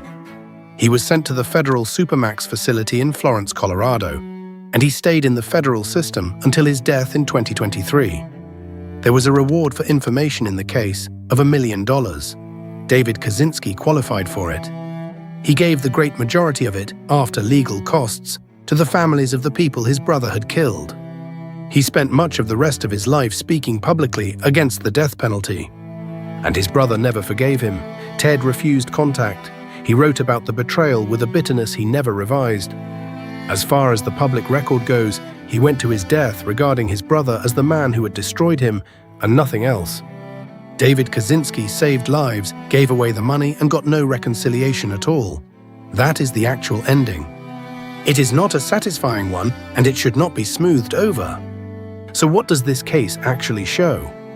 3 things, and they are more interesting than the usual telling. The first is about what evidence is. For 17 years, the finest investigative resources in the world were pointed at physical objects and lost, because the objects had been engineered by an intelligent man specifically to say nothing. The FBI was not incompetent. It was working on material that had been deliberately emptied of information. What it could not get from wood and wire, it got from syntax. Because a person can control what they buy, what they touch, and what they leave behind, and cannot easily control the shape of their own sentences. The habits that identify a writer are, by definition, the ones they are not conscious of. That is precisely why they identify them. He knew to wear gloves. It did not occur to him that his prose was also a fingerprint, because to him, his prose was simply the correct way to express a correct idea. The second is about the price of being heard. Every single thing that caught him flowed from his need for an audience. He kept the journals because the record mattered. He wrote the manifesto because the argument mattered. He offered to stop killing in exchange for publication because being read mattered more to him than continuing. He was safe as long as he stayed silent, and he could not stay silent. The demand that ended the campaign was the same demand that ended him. And the third is the one that has nothing to do with investigation. The case was closed because one man read something in a newspaper, recognized a voice, and decided that the possibility of being right obliged him to act, knowing he might be wrong, knowing what it would cost him if he was right, and knowing he would probably lose his brother either way. There was no forensic breakthrough. There was no informant motivated by money. The money came afterwards, and he gave it away. There was a private decision made by a person with no obligation to make it that a stranger's life outweighed his own family. Most of the story is about a very intelligent man who spent 25 years constructing a case that ordinary human bonds were an obstacle to be discarded. It ended because his brother did not agree. Sources and method. This account draws on the federal charging documents and plea agreement in the Unabomber prosecution, contemporaneous reporting from 1995 and 1996, including the circumstances of the manifesto's publication, David Kaczynski's own extensive public account of his decision, published material on the forensic linguistic comparison, and the court record concerning the disputed psychiatric diagnosis and the defendant's refusal to permit a mental illness defense. Where the record is genuinely contested, the diagnosis and the weight properly given to the Harvard study, this video sets out the competing positions rather than choosing the most dramatic one. Details of the injuries have been deliberately kept minimal. The people who were killed and hurt were not the subject of this story and are not material for it. On the 7th of December 1971, a police officer in Westfield, New Jersey, walked into a 19-room mansion where every light in the house was burning. They had been burning for nearly a month. The neighbors had called because the bulbs were starting to go out, one by one, and it had begun to look wrong. A house with every window lit is a house where something is happening. A house where the lights are slowly failing, room by room, with nobody replacing them, is something else. It had taken the street 28 days to work out which one they were looking at. Inside, the officer found a home that had been carefully arranged. The heating had been turned down, the mail had been stopped. The newspapers had been cancelled. Someone had gone through the house and removed every photograph in which one particular face appeared, cutting it out of family pictures with the care of a man doing paperwork. And in the study, on the desk, there was a letter 5 pages long, addressed to the family's pastor. It was typed. It was signed. It explained in the flat and orderly prose of a man who kept good records exactly what had been done and why. The man who wrote it was called John Emil List. He was an accountant. He was 46 years old. He was a Sunday school teacher and a church elder, a veteran of 2 wars, a man whose neighbors described him with the particular vagueness people reserve for someone they have seen for years and never once thought about. And by the time anybody read that letter, he had been gone for 4 weeks. He had driven to an airport, left his car in the long-stay park, and walked out of his own life. He would not be found for 18 years. This is the story of how he was found. And the method is the reason it is worth telling, because it has almost nothing in common with the way cases like this are usually broken. There was no DNA, there was no database. There was no informant, no accomplice who talked, no fingerprint on file that finally came up in a search. The technology that eventually caught John List was a lump of clay, shaped by hand by a man who had never met him, working from photographs that were by then 17 years out of date. To understand why that was necessary, you have to understand how completely he had gone. Start with the house, because the house is the whole man. It was called Breeze Knoll on Hillside Avenue in Westfield, a wealthy commuter town in northern New Jersey. It was a Victorian mansion of 19 rooms, with a ballroom on the 3rd floor and a stained glass skylight said to have come from a Tiffany studio. It had a carriage house, it had grounds. It was also, by 1971, a house the List family could not remotely afford. That gap between the house and the money is the engine of everything that followed, and it had been widening for years. John List had grown up in Bay City, Michigan, an only child in a strict Lutheran household, raised by a mother who was devout and a father who was already elderly when he was born. He served in the army in the Second World War and was recalled for Korea. He took a master's degree in accounting. He married Helen Taylor, a war widow, in 1951. By every external measure, he did what a man of his generation and his faith was supposed to do, in the order he was supposed to do it. But his working life never settled. He moved from job to job, a series of accounting and audit positions in Michigan, then New York, then New Jersey. And the pattern in each was the same. He would be hired into something respectable, he would perform without distinction, and after a few years, he would be let go or would leave. He was not incompetent. He was, by the accounts of people who worked with him, rigid, humorless, and slow. A man who was very good at procedure and very bad at everything procedure does not cover. In 1965, he took a job as a vice president at a bank in Jersey City, and on the strength of it, he bought Breeze Knoll. It was a statement house. It said that a man had arrived. He lost the job within a year. And here is where the shape of the man becomes visible. He did not sell the house. He did not tell his family the position was gone. He did what he would keep doing for the next 6 years. He covered it. He took lower-paying work. When that ended, he took work that was lower still. And in the final stretch, when he had no job at all, he continued to leave the house each morning in a suit, carrying a briefcase, and spend the day at the railway station reading the newspaper, returning at the usual hour so that nothing in the household routine would change. His mother Alma lived in a self-contained apartment on the 3rd floor. She had money, savings from her late husband, and over the years John List moved that money into his own accounts to cover the mortgage and the bills. By late 1971, that was gone too. His wife Helen was seriously ill. She had been infected with syphilis by her first husband before his death, undiagnosed for years, and by 1971 it had reached the stage that affects the brain. She was in significant physical and mental decline. The family had no health insurance he could afford. So by the autumn of 1971, the accounts were as follows. No income, no savings. His mother's money spent. A mortgage on a mansion in arrears. A wife who was gravely ill and getting worse. 3 teenage children, Patricia, 16, John Jr., 15, Frederick, 13, who had no idea that any of this was true. A financial advisor would call this insolvency. There are procedures for insolvency. There is bankruptcy. There is selling the house. There is telling your family the truth and moving somewhere smaller. Every one of those procedures was available to a professional accountant who understood them better than most people alive. What he did instead is set out in the letter. On the 9th of November 1971, John List killed his mother, his wife, and his 3 children in the house on Hillside Avenue. We are not going to go through it. The details are a matter of record, and they add nothing here. This is a story about what happened afterwards. What matters for the next 18 years is what he did with the rest of that day, because it tells you precisely what kind of mind was about to disappear. He cleaned up. He went through the house methodically. He cut his own face out of the family photographs, every print, every album, so that no recent likeness of him would exist in the home.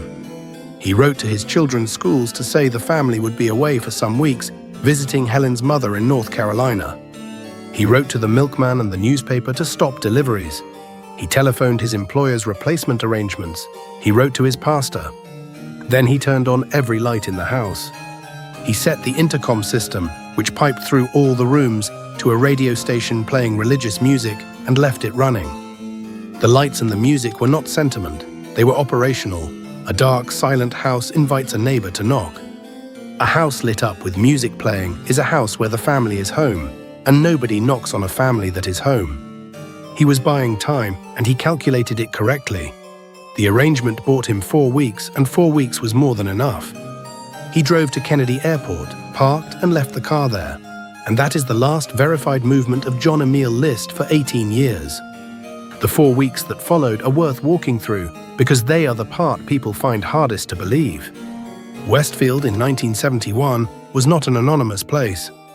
It was a commuter town of about 30,000, the kind where the same families used the same station platform every morning, and the schools knew every child by name. The Lists were known. Patricia was in the school drama group. The boys played in the band. Helen was seen locally. A family of 5 and a grandmother do not simply stop appearing without somebody noticing. But somebody had explained it in advance, and that is the whole trick. The schools had a letter saying the children would be away for an extended visit to a sick relative in North Carolina. The dairy had a note. The newspaper had a note. The post office had a hold. Every institution that would otherwise have generated an inquiry had been told, in writing, by the head of the household, that there was nothing to inquire about. And each of those institutions was satisfied, because each of them only saw its own small piece. The school knew the children were away. The dairy knew the milk was stopped. Nobody was in a position to notice that every thread had been cut on the same day by the same hand, because there was no one whose job it was to look at all the threads together. The drama group did eventually ring the house about Patricia and got no answer and let it go. A family away is a family away. Neighbors saw the lights and heard the music and drew the intended conclusion. What finally broke it was not suspicion, it was entropy. The bulbs began to burn out. A house with every light on looks occupied. A house with a scatter of dead windows, and the rest still blazing looks abandoned in a way that is difficult to explain away. It took 28 days for enough filaments to fail. He had not planned the lights to last forever. He had planned them to last long enough, and they did. The letter to his pastor is the strangest document in the case, and it explains the disappearance better than anything else because of what it does not contain. It contains no remorse of the kind you would expect. It contains instead an argument. He set out the financial position in detail, an accountant's summary of a household that had failed. He explained that he could see no way to support his family, that going on welfare would have been an unbearable humiliation, and that the poverty ahead of them would have exposed his children to a world that would corrupt their faith. And so, he wrote, he had ensured that they died while he was certain of their salvation. He believed they would go to heaven. He had, in his own account, made the decision a father makes. He had chosen their eternal position over their lives. He also asked that his mother be buried beside his father and gave the address. He apologized for the inconvenience. He mentioned that the family's finances would be found in order. There is no version of that document that reads as insanity in the legal sense, and no court ever found that it did. It reads as a man who has arrived by orderly steps at a monstrous conclusion and who is filing the paperwork. The manhunt that began in December 1971 was, on paper, everything it should have been. The car was found at Kennedy Airport within days, in the long-stay park where he had left it. That should have been the thread. An airport is a choke point. Tickets are sold to named passengers, and a man who flies leaves a record. Investigators worked the passenger manifests and found nothing usable, and the reason is almost certainly that he never flew at all. Leaving a car at an airport is the oldest misdirection there is. It costs nothing, and it points every subsequent inquiry at departure gates while the subject walks to a bus. Beyond that, there was very little to work with. His photograph went out on wire services and in newspapers. His name went onto the wanted lists.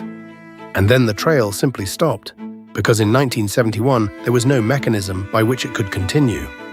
This is difficult to appreciate now. There was no national fingerprint search that could be run speculatively against a name. Prints were compared when you had two sets to compare, not swept across a country. There was no linked criminal record system between states.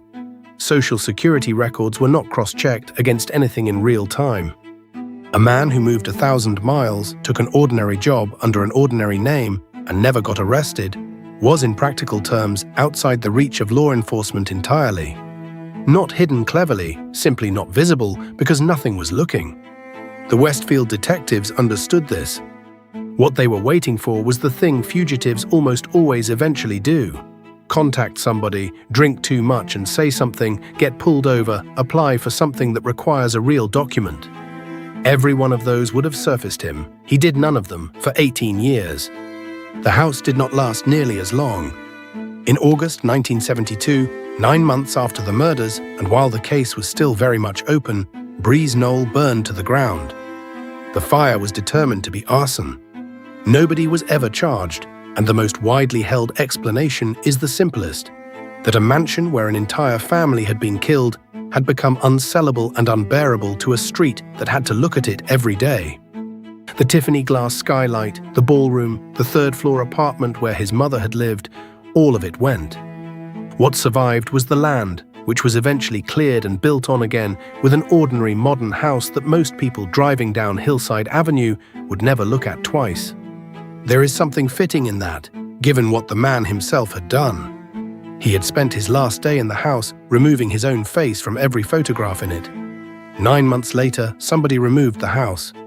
That same orderliness is why he vanished so completely. Most fugitives are caught quickly, and they are caught because they behave like fugitives. They run to people they know. They contact family. They use their own name because they cannot bear not to. They commit further crimes, get arrested for something small, and their fingerprints do the rest. The failure mode of a man on the run is that he remains, psychologically, the man he was. John List did none of it. He went to Denver, Colorado, and became Robert P. Clark. He did not contact a single person from his former life, not one in 18 years. He committed no further crime of any kind, which meant he was never fingerprinted, never processed, never entered into any system that could be searched. He took an accounting job. He rented a modest apartment. He joined a Lutheran church and attended it faithfully. Consider what that required. He had murdered his entire family in November, and by the following year he was sitting in a congregation every Sunday, in a new city, under a new name, doing the same job he had always done, being the same quiet, unremarkable man he had always been. He was, in fact, better at his new life than his old one. Freed of the mansion, the pretense and the debt, Robert Clark lived within his means. He was reportedly a competent and reliable employee.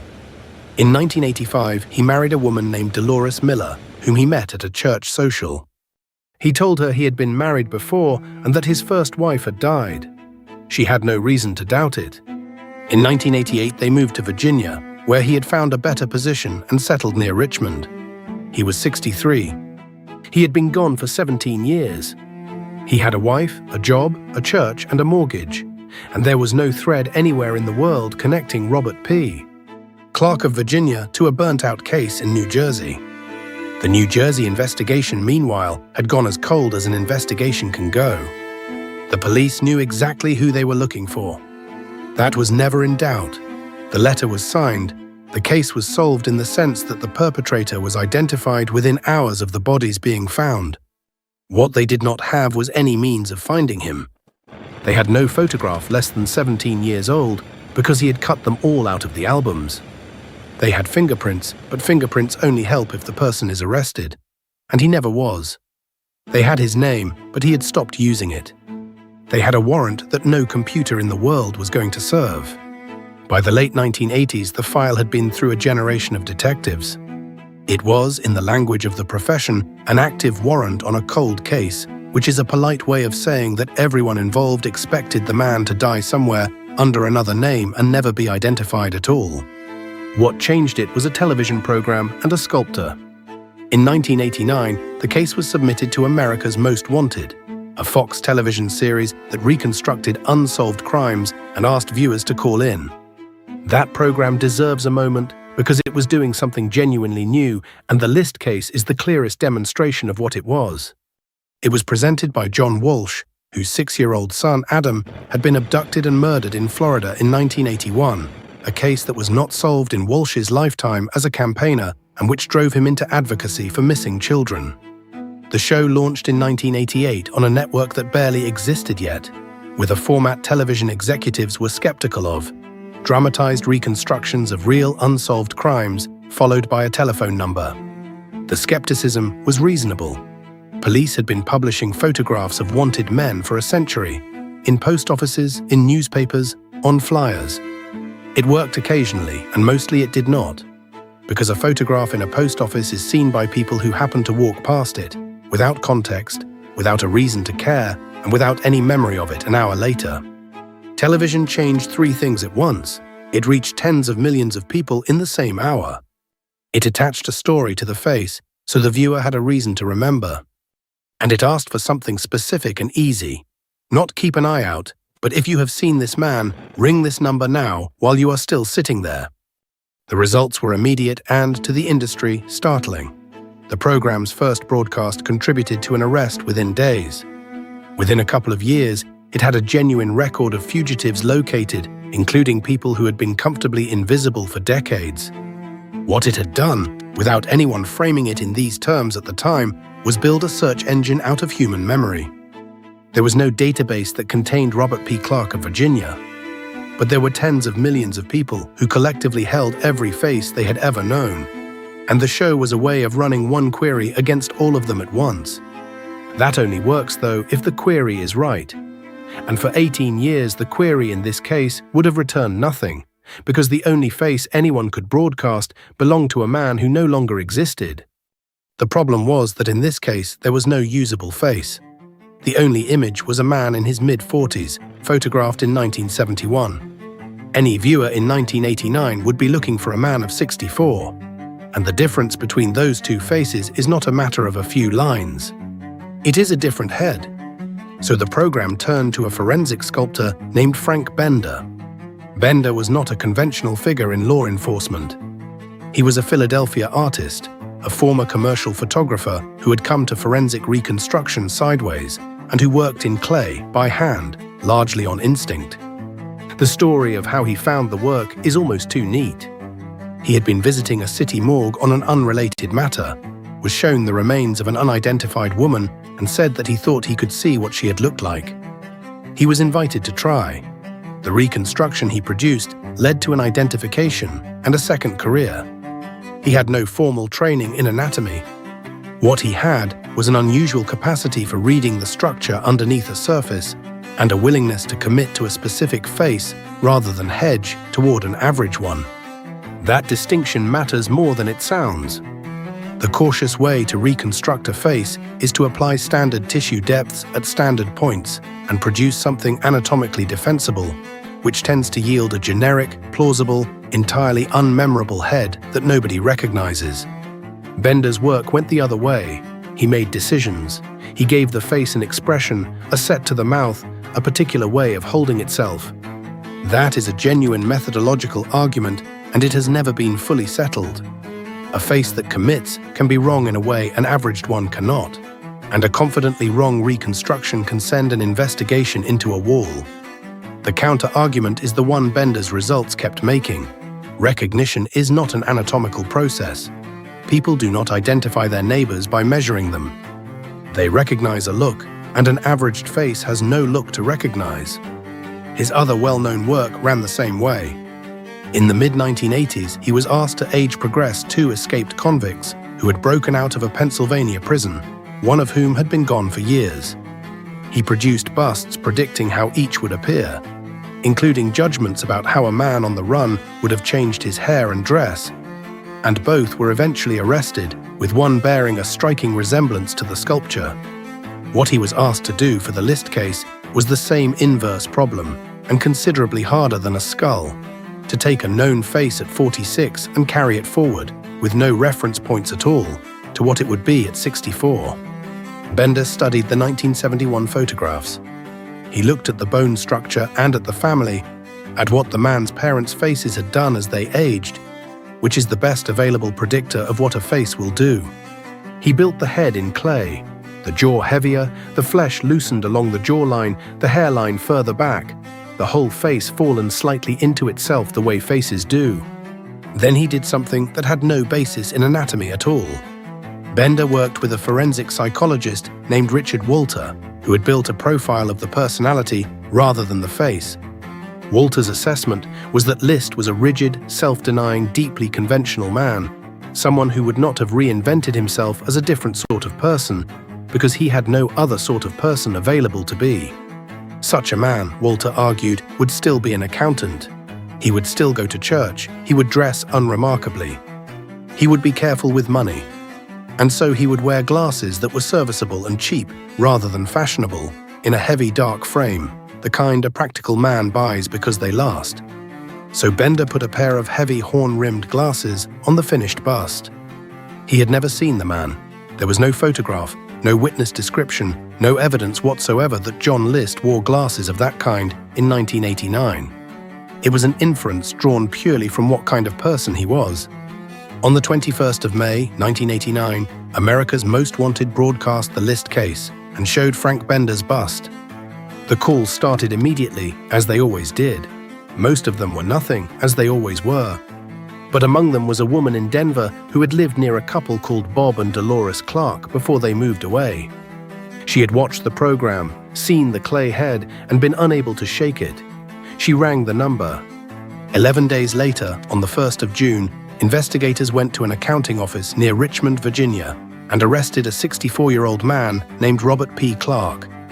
He denied it. He denied it firmly and consistently. He said they had the wrong person, that he had never been to New Jersey, that his name was Clark. He did not break down and he did not confess. It did not matter, because by 1989, the identification did not depend on him. His fingerprints were taken and compared against the set on file from his military service and from the 1971 house, the prints that had been useless for 18 years for want of anybody to compare them to. They matched. There was also a distinctive scar behind his ear from a mastoid operation, recorded in his old military medical file and still there on the man in the interview room. The photograph taken of John List at his arrest, set beside Frank Bender's clay bust, is the reason this case is taut. The resemblance is close enough to be uncomfortable. The same heaviness through the jaw, the same recession of the hair, the same set of the mouth. And the glasses are almost exactly right. That detail has been repeated so often that it has taken on a slightly mythical quality, and it is worth being careful about what it does and does not prove. Bender did not psychically perceive a pair of spectacles. He and Walter reasoned from a well-evidenced personality type toward the kind of object such a person would choose. And they were right in the way that a good actuary is right, which is not magic, but is genuinely impressive. John List was tried in New Jersey in 1990. His defense argued that he had been suffering from a mental illness that made him incapable of appreciating what he had done. The prosecution's answer was essentially the letter, the cancelled newspapers, the cut-up photographs, and the 18 years. A man who plans that thoroughly, covers his tracks that carefully, and lives that quietly afterwards is a man who understood entirely.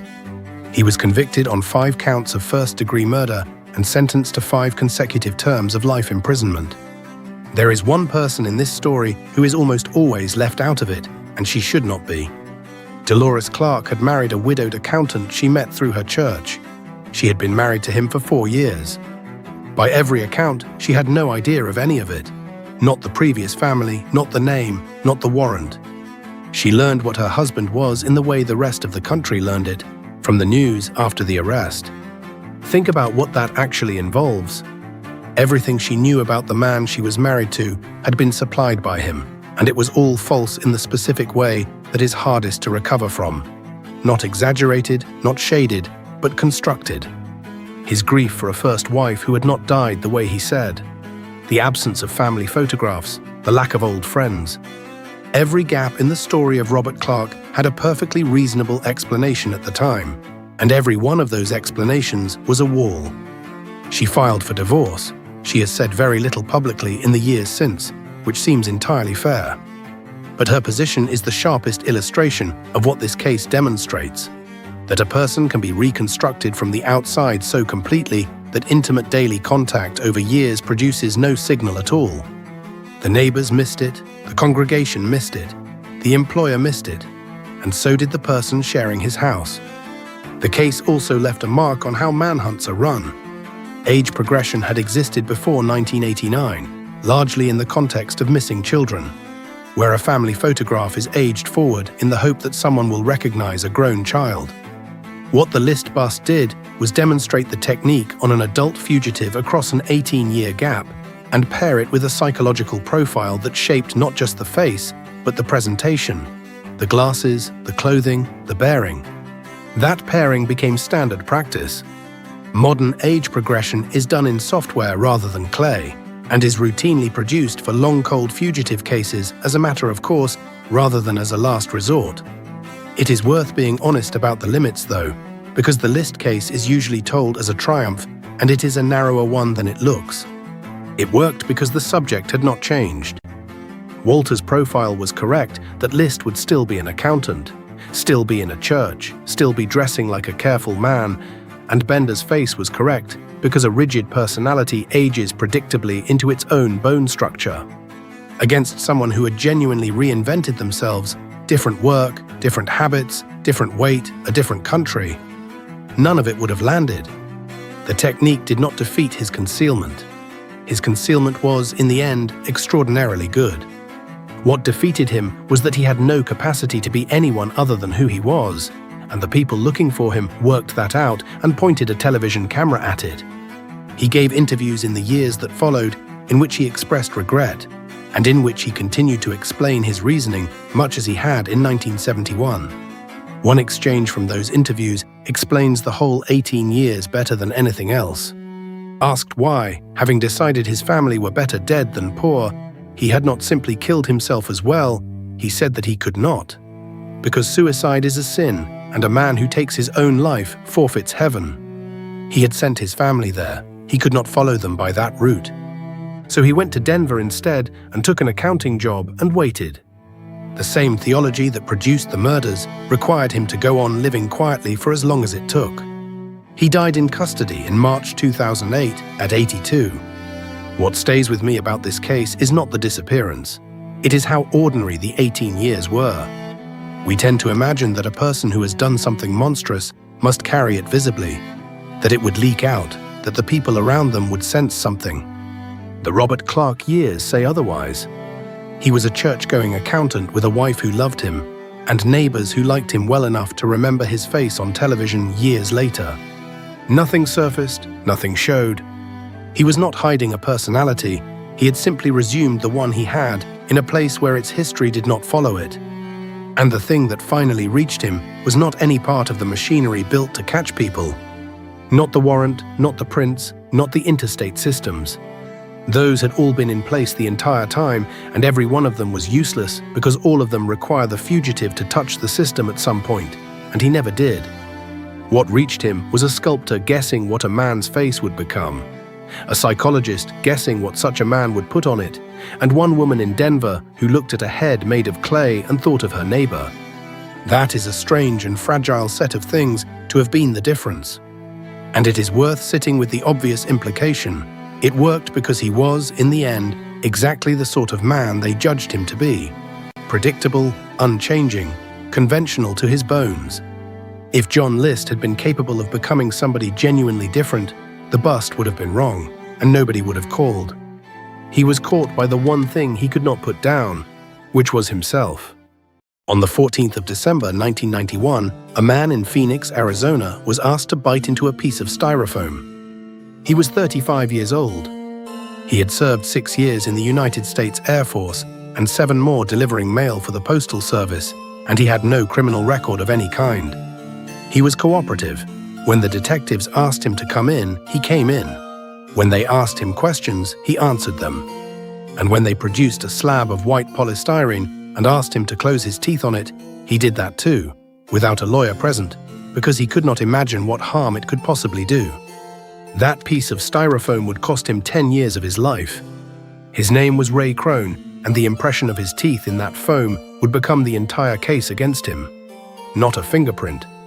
Not a witness, not a confession, not a single thread of his clothing, not a hair, not a drop of blood. The state of Arizona would try him twice, convict him twice, and sentence him to death on the strength of the shape of his mouth. He had crooked teeth. That was the whole of it. This is the story of how a science that looked like science, that was taught in universities, testified to under oath, and accepted by courts across America for decades, put an innocent man on death row and left a guilty one free to hurt someone else. It is the story of the 10 years it took to undo. And when the truth finally arrived, it did not come from a detective or a judge or a re-examination of the evidence. It came from a machine comparing one string of letters to another in a database that had not existed when Ray Crone was arrested. And it is the story of where the real killer had been, all that time, while a postal worker sat in a cell waiting to be executed for what he had done. To understand how this happened, you have to understand what the police were looking at on the morning of the 29th of December, 1991, and how little they had. A woman named Kim Ancona had been killed overnight in a bar called the CBS Lounge on East Camelback Road in Phoenix. She was 36. She worked there as a bartender, and she had been closing up alone. Whoever killed her had left almost nothing behind. There were no useful fingerprints. There was no murder weapon recovered at the scene. There was no sign of forced entry, which suggested she had either known the person or let them in after hours. And there were no witnesses, because at that hour there was nobody left in the building to witness anything. The first days of an investigation like that are a particular kind of pressure. A bar is one of the worst possible crime scenes. Hundreds of people pass through it in a week. Every surface has been touched by dozens of hands, and the physical traces of any one of them are buried under the traces of all the others. Detectives working the CBS Lounge were not short of material. They were drowning in it, and almost none of it meant anything. What there was on her body was a set of marks. The medical examiner recorded them as bite marks. There were 2, one on the left breast, one on the neck. In a case with no fingerprints, no weapon, and no witness, those marks were the only thing that might be said to carry a signature. And in 1991, in Phoenix, Arizona, a bite mark was considered to be exactly that. So the question became simple: who had teeth that matched? Before we go further, you need to know why the detectives in that room believed a bite mark could answer that question at all. Because they were not being reckless.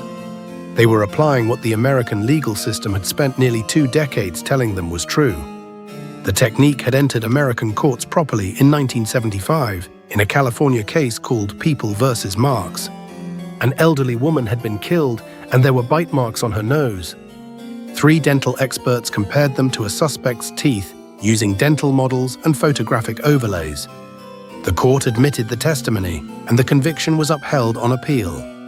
The appellate ruling was cautious. It noted the unusual clarity of these particular marks, but the door was open, and precedent works the way precedent works. Once one court has admitted a technique, the next court is no longer evaluating a novel claim. It is following authority.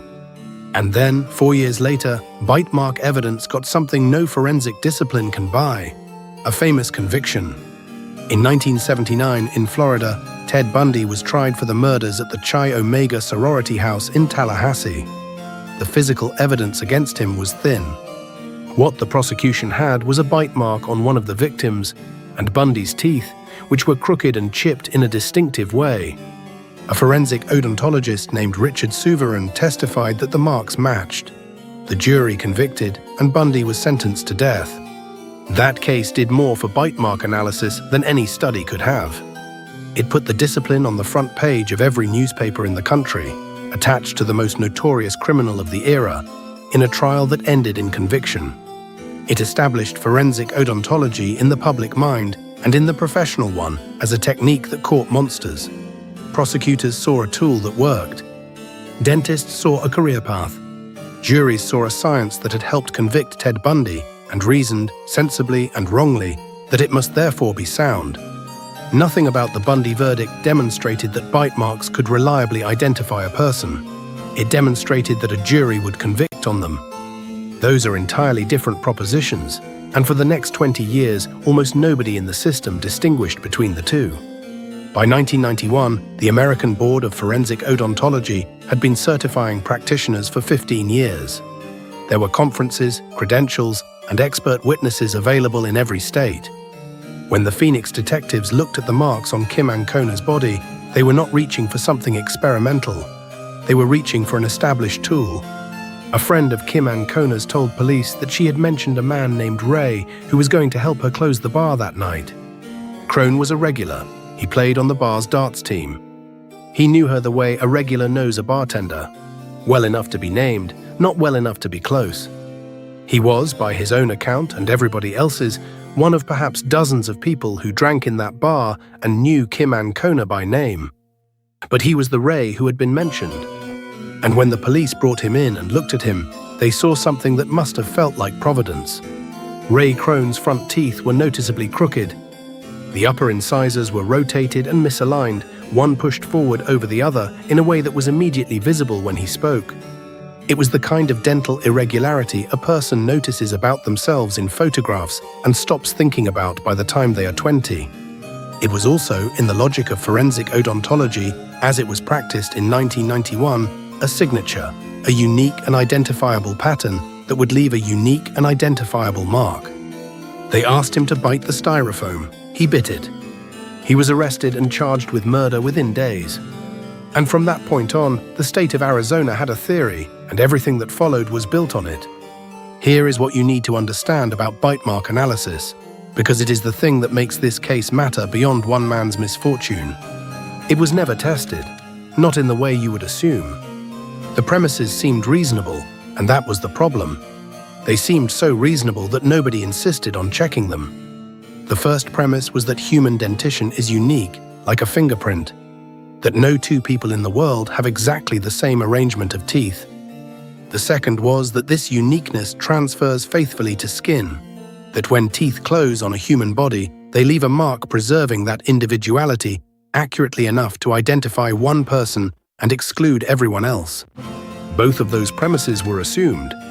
Neither had been established by the kind of study that would be required of a new drug or a new engineering material or any claim in a working laboratory science.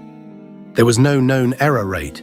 There was no database of dental patterns against which uniqueness could be measured. There was no standard method that different examiners were required to follow, and no test of whether two qualified examiners looking at the same mark would even reach the same conclusion. And the second premise, in particular, was worse than untested. It was working against physics. Skin is not a recording medium. It is elastic. It moves, it swells, it bruises, and it changes over hours and days.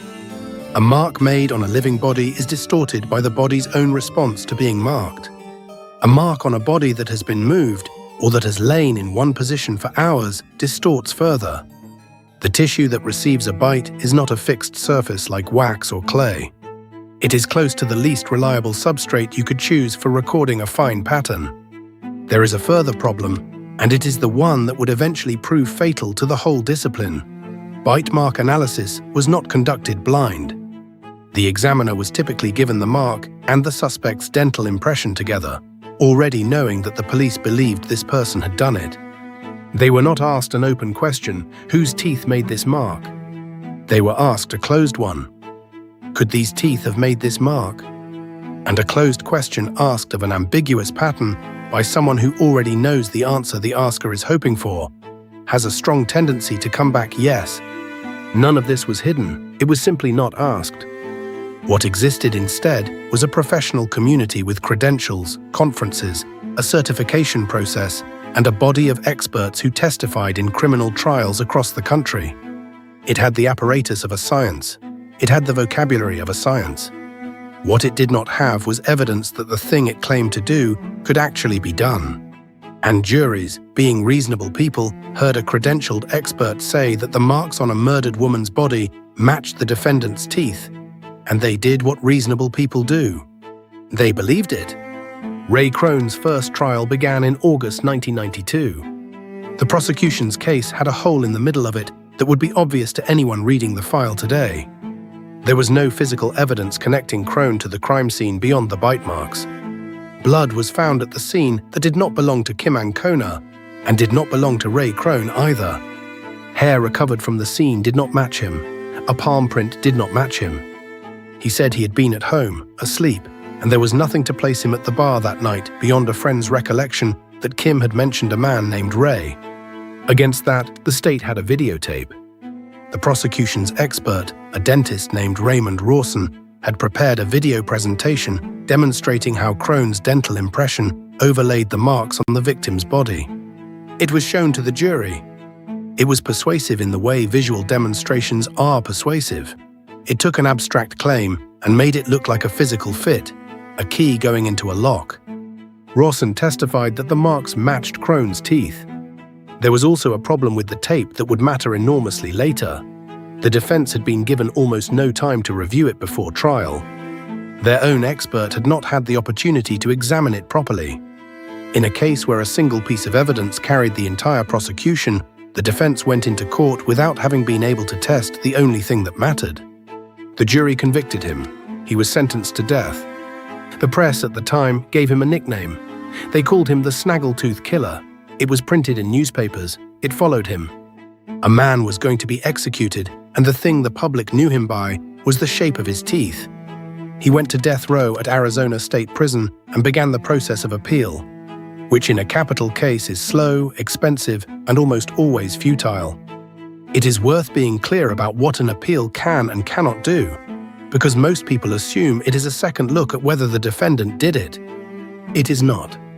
An appeal examines whether the trial was conducted correctly, whether evidence was properly admitted, whether the judge instructed the jury correctly, whether procedure was followed. It does not reweigh the facts. An appellate court reading Ray Crone's file was not asking whether the bite marks really matched. It was asking whether the trial court had been entitled to let a jury hear a qualified expert say that they did. And under the law as it stood, it plainly had been. That distinction is the trapdoor underneath every conviction built on bad forensic science. If the science is admitted correctly and the expert is credentialed and the procedure is followed, then the appeal has nothing to bite on. The system's error correction machinery is designed to catch procedural failures, and this was not a procedural failure. Everybody followed the rules. The rules permitted a technique that did not work. But in 1995, something unusual happened. The Arizona Supreme Court overturned his conviction. They did not do it because they doubted the bite mark evidence. They did it on a procedural point. The state had failed to disclose that videotape to the defense in time, and that failure had deprived Crone of a fair opportunity to challenge the central evidence against him.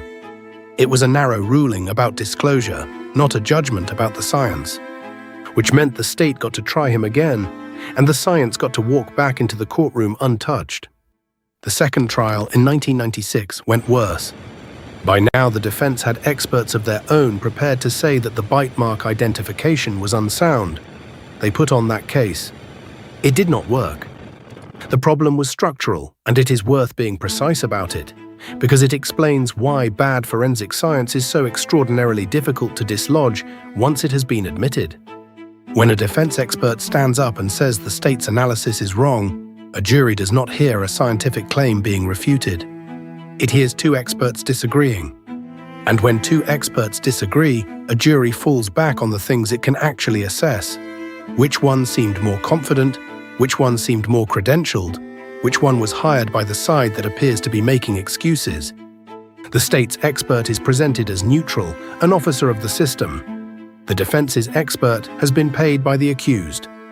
The asymmetry is invisible in the transcript and decisive in the jury room. He was convicted a second time. This time the judge did something that turned out to matter. He sentenced Crone not to death, but to life imprisonment. And in doing so, he said on the record that he had reservations. He stated that he was not entirely convinced of Crone's guilt, and that the doubt was sufficient that he was unwilling to impose a death sentence. Read that again, because it is one of the strangest sentences in American criminal justice.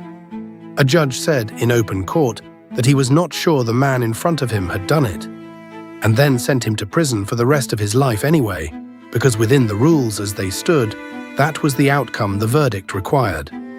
Ray Crone went back to prison. He had now been convicted twice by 2 juries on the same evidence. In the ordinary run of things, that is the end. 2 convictions is the point at which the system considers the matter closed, and the appeals become a formality that runs out. It is worth pausing on what those years actually were, because the phrase 10 years in prison passes very quickly in a sentence and did not pass quickly for him.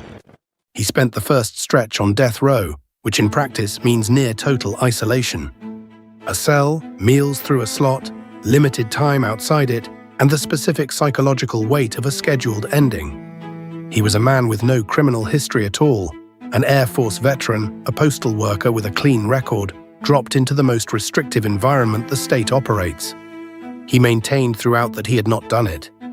Prisoners who maintain innocence are, as a rule, treated worse by the system than those who express remorse, because remorse is what parole boards and programs are built to reward.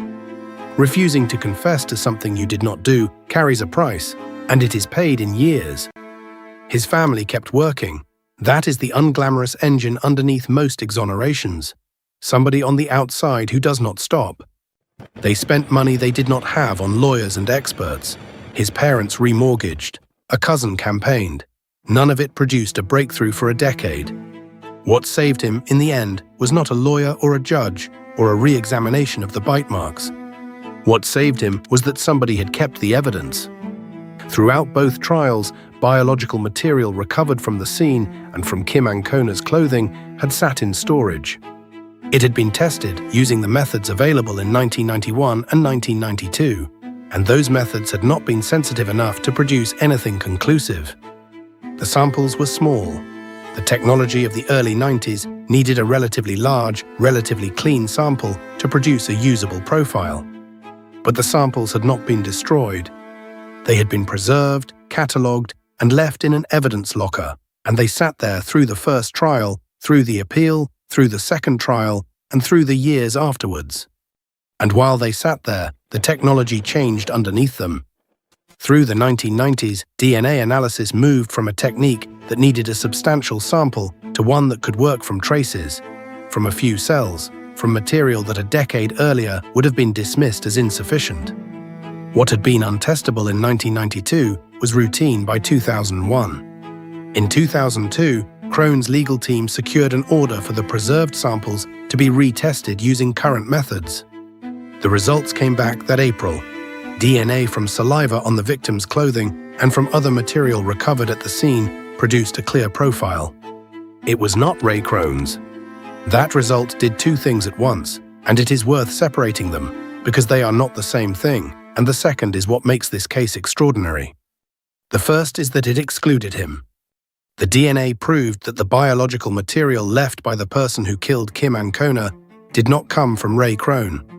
After 10 years, 3 months, and 8 days in prison, much of it under sentence of death, he was exonerated and released.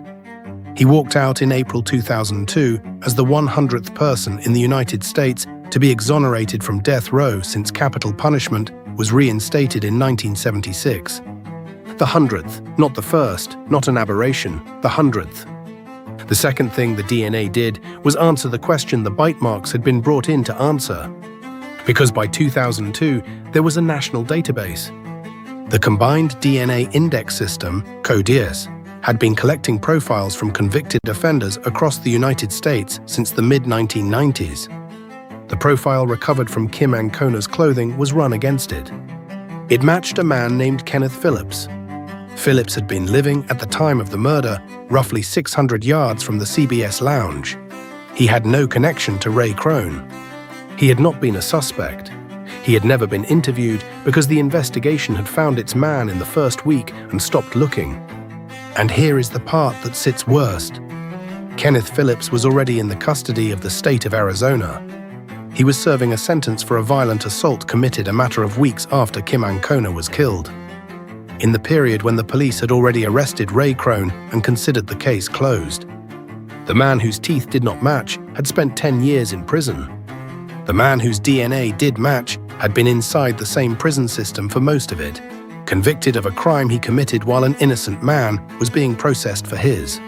Phillips was subsequently convicted of Kim Ancona's murder. Stay with that sequence for a moment, because it contains the part of this story that usually gets lost.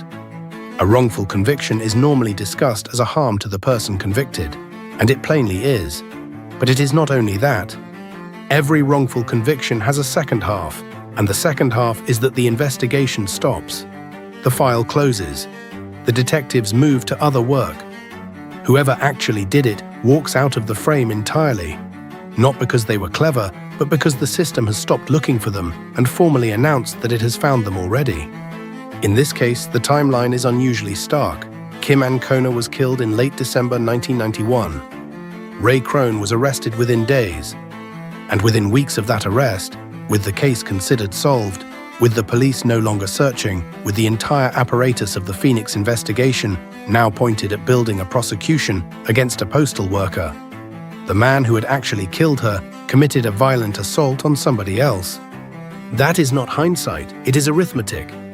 There was a window in which the real perpetrator was at liberty and unexamined, and the reason the window existed was that the wrong man had already been arrested. So the bite mark evidence did not simply take 10 years from Ray Crone. It closed a live murder investigation on a false answer, and it did so quickly enough that the consequences fell on a real person who did not have to be harmed. Kim Ancona's case was not solved in 1992. It was only declared solved. The difference between those two things had a cost, and somebody else paid part of it. Ray Crone came out in 2002 at the age of 45. He had gone in at 35. He received compensation from the state and the city. The figure eventually reported was around $1.4 million, a little under $140,000 for each year taken. He has spent the years since speaking publicly about wrongful conviction and about the science that produced his. Because the science did not quietly retire after this. That is the thing worth staying with. Ray Crone was not the only one, and his case was not the worst. Consider what else was sitting in American prisons while the discipline continued to operate. In Mississippi, 2 men from the same small county were convicted in separate cases in the early 1990s, each on bite mark testimony from the same forensic dentist. Levon Brooks was convicted in 1992 and given life. Kennedy Brewer was convicted in 1995 and sentenced to death. The marks on the victims were identified as human bites and matched to each man's teeth. Both convictions stood for years. Both were eventually overturned by DNA, and when the DNA was run, it identified a single man who had committed both crimes, someone who had been a suspect early on and was not pursued. 2 innocent men, 30+ combined years, 1 actual perpetrator free the entire time, and in at least one instance, a serious question about whether the marks were bites at all, rather than damage from insects and small animals.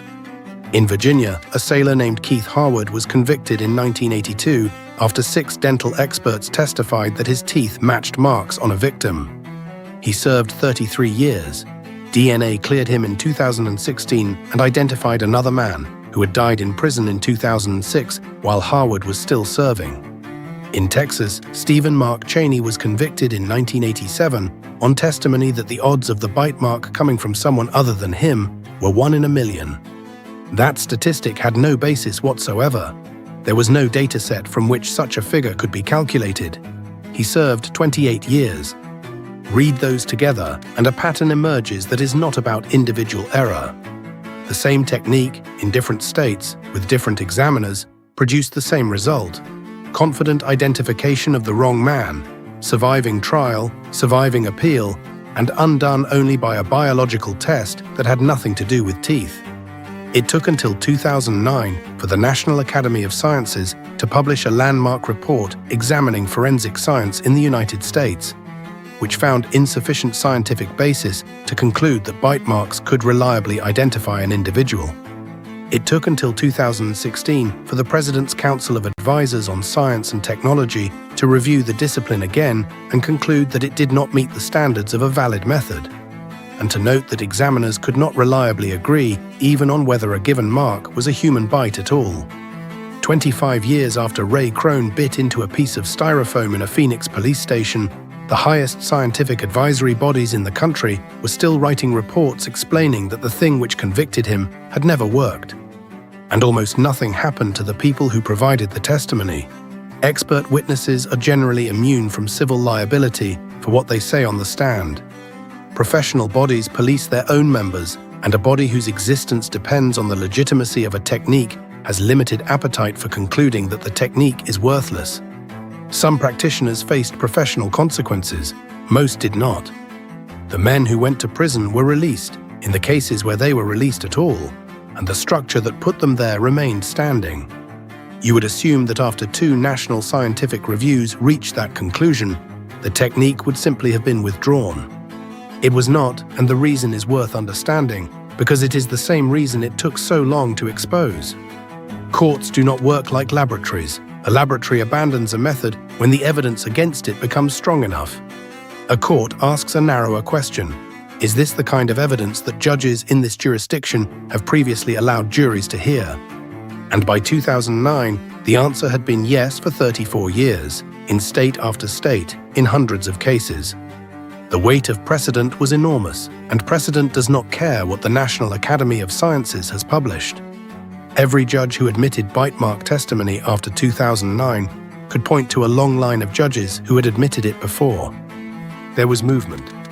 In 2016, the Texas Forensic Science Commission, which had been examining the Cheney case, recommended that bite mark comparison should not be admitted in Texas courtrooms without demonstrated scientific validity, the first body of its kind in America to take that step. Some appellate courts elsewhere began to treat the testimony more skeptically. A number of practitioners left the field. But there was no national moment of withdrawal, no order that vacated the convictions built on it. What happened instead is what usually happens. The technique faded slowly at the front end, becoming harder to introduce in new trials, while the people already convicted on it stayed exactly where they were. A discredited method does not release anybody. Somebody has to bring each case back, one at a time, with lawyers and funding and preserved evidence, and a court willing to look again. And most of those cases have no preserved evidence at all, because in the great majority of crimes, there is nothing biological to retest. That is the quiet arithmetic underneath every exoneration you have ever read about. Ray Crone got out because his case happened to have a saliva sample. The men whose cases did not are still serving. There is a way of telling this story that makes it about a mistake, and that telling is comfortable and wrong. A mistake is a fingerprint misread, a witness who saw badly, a lab result mixed up. Those things happen, and systems are built to catch them. This was not that. The bite mark evidence in Ray Crone's case was not misapplied. It was applied exactly as the discipline intended, by a certified practitioner using accepted methods, and it produced a confident identification of an innocent man. The technique worked as designed. The design was the problem. And the mechanism that eventually corrected it was not the courts, and not the profession, and not any process of scientific self-examination. 2 juries heard the evidence and believed it. 2 trials tested it under adversarial conditions, and it survived both. A judge who doubted the verdict imposed it anyway. The correction came from outside, from a preserved sample, a technology that improved while the case sat still, and a database that did not exist when the case began. Ray Crone was not freed because the system realized it was wrong. He was freed because somebody, years earlier, had put a swab in an envelope and not thrown it away. That is a thin thread to hang a man's life on. And it is worth asking, as the cases built the same way continue to be reviewed one at a time, how many other envelopes were never kept?